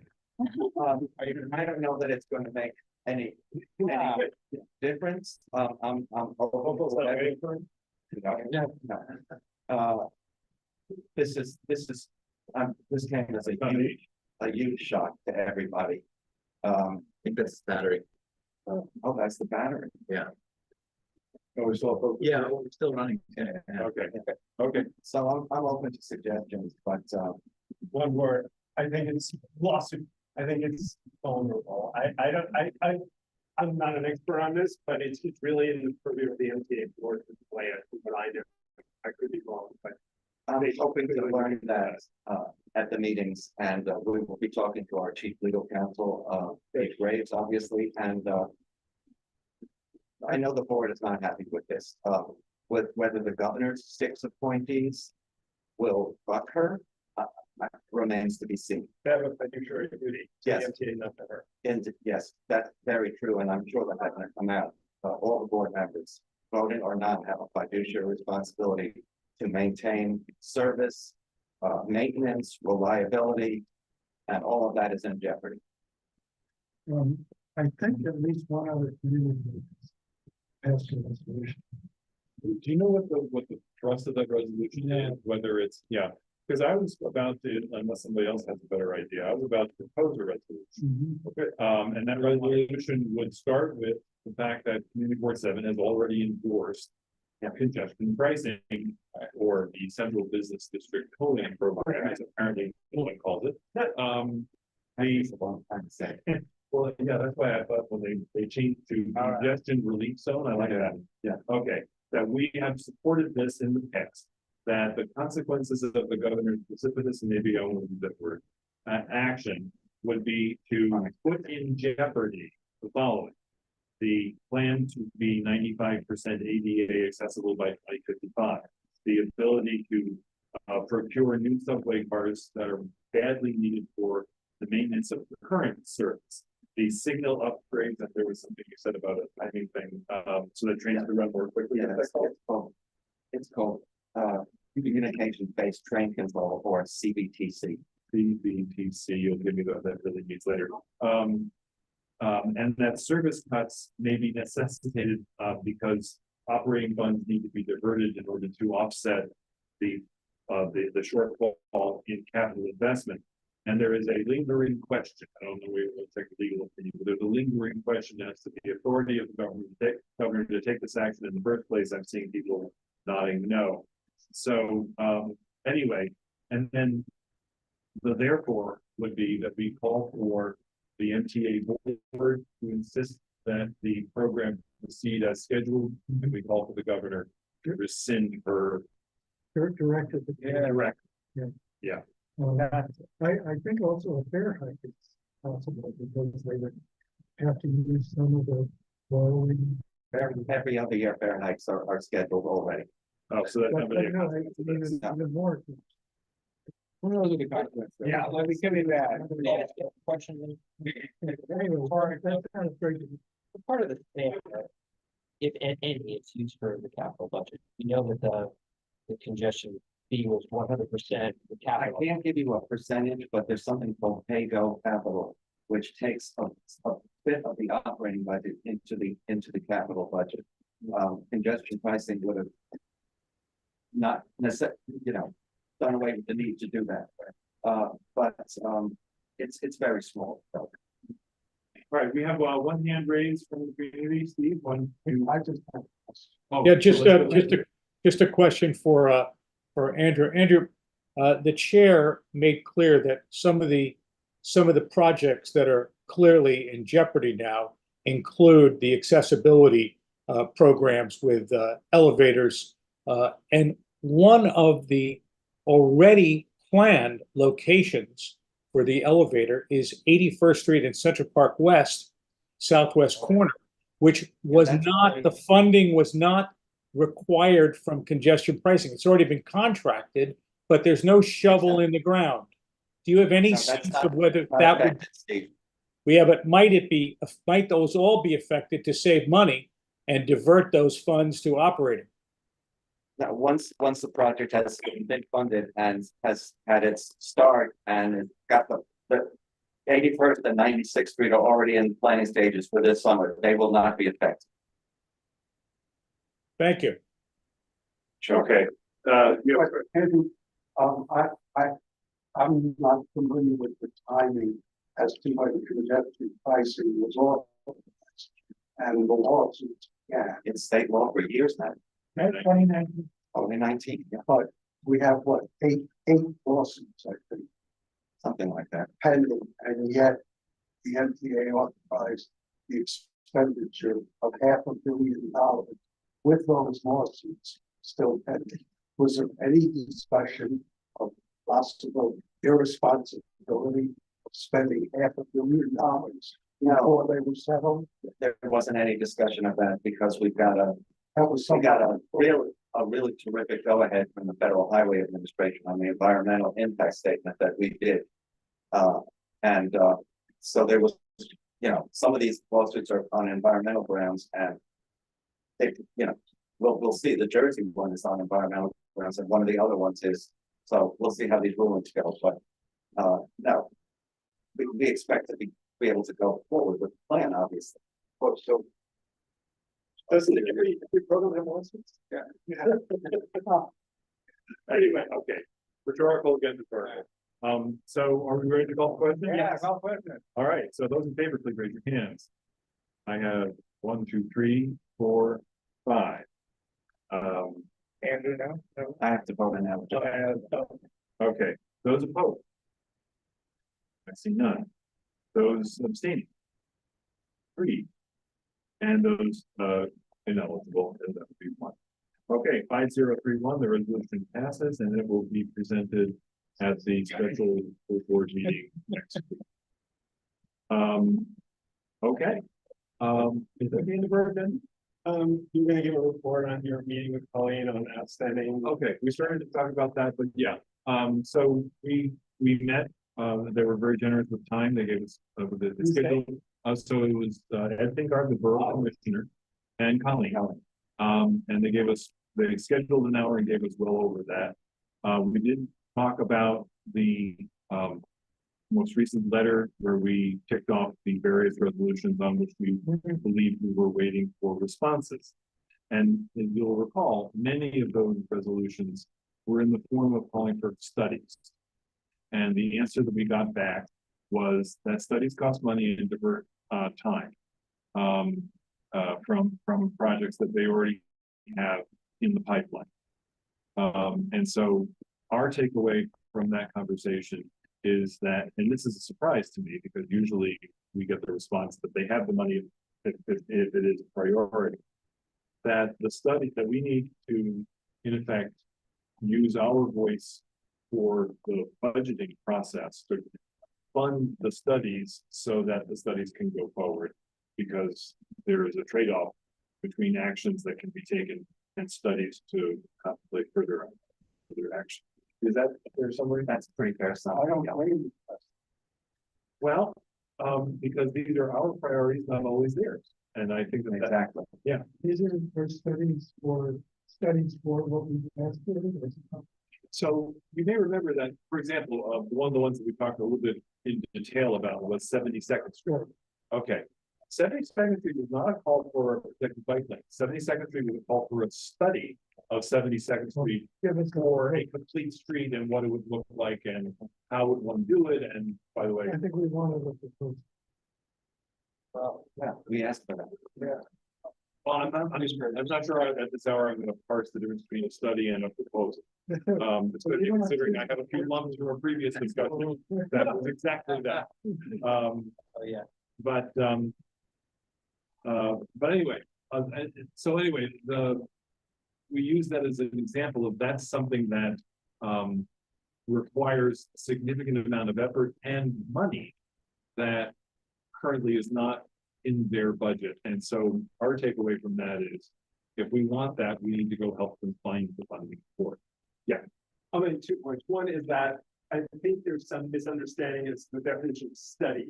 They employ dozens of professionals, and what I thought we were looking for was merely some indication from the people who work there as to what would fulfill what we wanted to see. And I did not expect some kind of major academic kind of study where the outside experts study this thing for months or years on end. It just was, that's what I had in mind when we adopted those resolutions. Exactly. So I think there's a misunderstanding, but there are a lot of things that were not a study. We called for daylighting. Well, you know, there were just a whole bunch of things. It would happen 8 weeks after, or 4 weeks after we said that these, remember, she said after 4 weeks after we stayed at the intersection, it will be daylit. Yeah. They were supportive of daylight. Right. Absolutely. Are they believe? Well, yeah, I was mentioning that there's a citywide initiative from the mayor, right? 1,000. 1,000 a year, I think. About how many resolutions were there in the list? 9. 9 or 10, yeah. But they went all the way back to 2018. They went way back. Yeah. I mean, it was 9. It wasn't like 5 a year.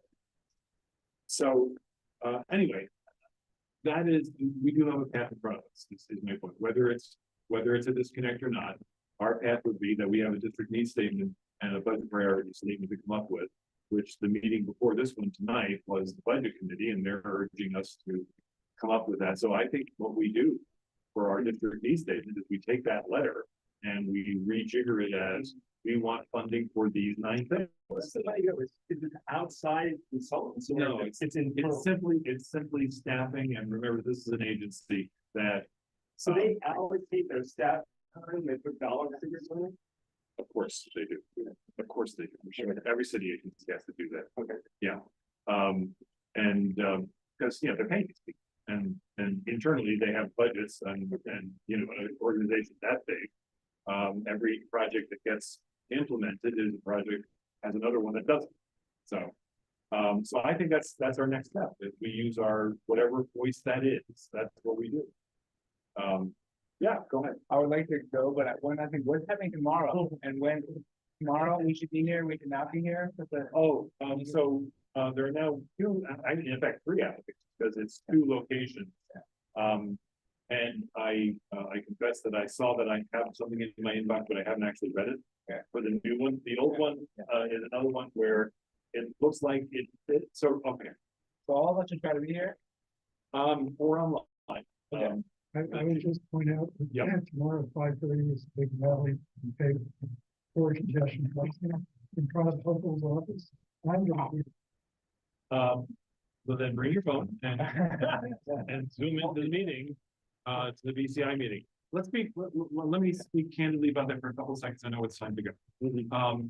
We only get 30 days for the roadway. We get 40 days and the obligation to hold a public hearing for the sidewalk. They've been kind in, even though when I said to them in a public meeting, you ought to give us the sidewalk and the roadway cafe applications at the same time, they said that's nice, but we can't guarantee that. They have so far done it, but they haven't, but they can't guarantee that.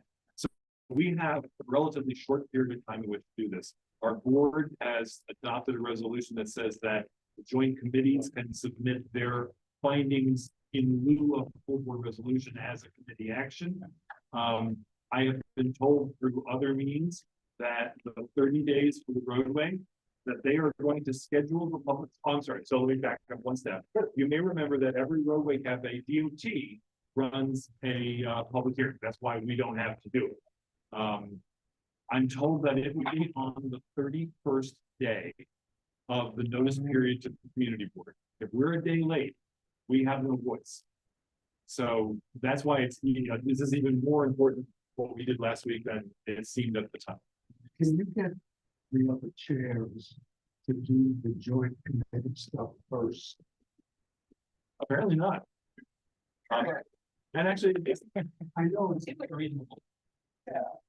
Whenever we have a joint thing, we always do the joint thing first. Absolutely. Yeah, I look at the agenda and it's not. It's not, Max, and you know, it's kind of late in the game for this meeting, but we can make that request going forward. You could, I mean, may not be late, it would be late in the game to change it online, but I mean, we could just say, hey, could we? I think they only have 2 or 3 SOA applications, which I assume. Came back, but I think we should make that as. I'm comfortable asking. Continuing thing when they're putting it in. Yes. Yeah. All right, so Max, I'm gonna leave that in your hands. Is that okay? Yeah, sure. And just let us know which way we're going. Because I think, and truthfully, with just those 3, I think one of them is a renewal, isn't it, or a change of? I think so, yeah. Change of corporate ownership or something like that. I think, yeah. Which is likely to be quick. And we're talking about 15 minutes one way or another. I have a farewell for Rich Davey tomorrow, but I will easily be able to come up here in time for the meetings. Okay. I guess I'm very quickly. Yeah, please. Just from the budget committee, very quickly, the FY26 budget process is well underway. Part of what we're going to be doing, of course, is discussing how to take all of the issues that are outstanding and potentially transform them into other priorities. If there's anything else that you're aware of related to this committee, our jurisdiction, that flagged as a budget item, please just pass it up to the chair that it can be considered. This is all going to happen summer, so if we wait until fall, it may be too late. So you'll be incorporating what we took out. We'll figure out how best to do it. Oh, great. And if I could, if you have a moment to take a look, I believe it's been circulated by the budget committee. There is actually responses from each of the agencies to the budget requests that we have submitted. Some, they do it every year, and the budget committee is pretty good about circulating those. some of which say this isn't a budget request, or we're not interested in this. So we should think about whether to renew. Now, if it's core, and we think that they're wrong to refuse it, then we ask for it again. But if they're saying this isn't a budget request, then maybe we want to rethink how our advocacy can be better focused. I will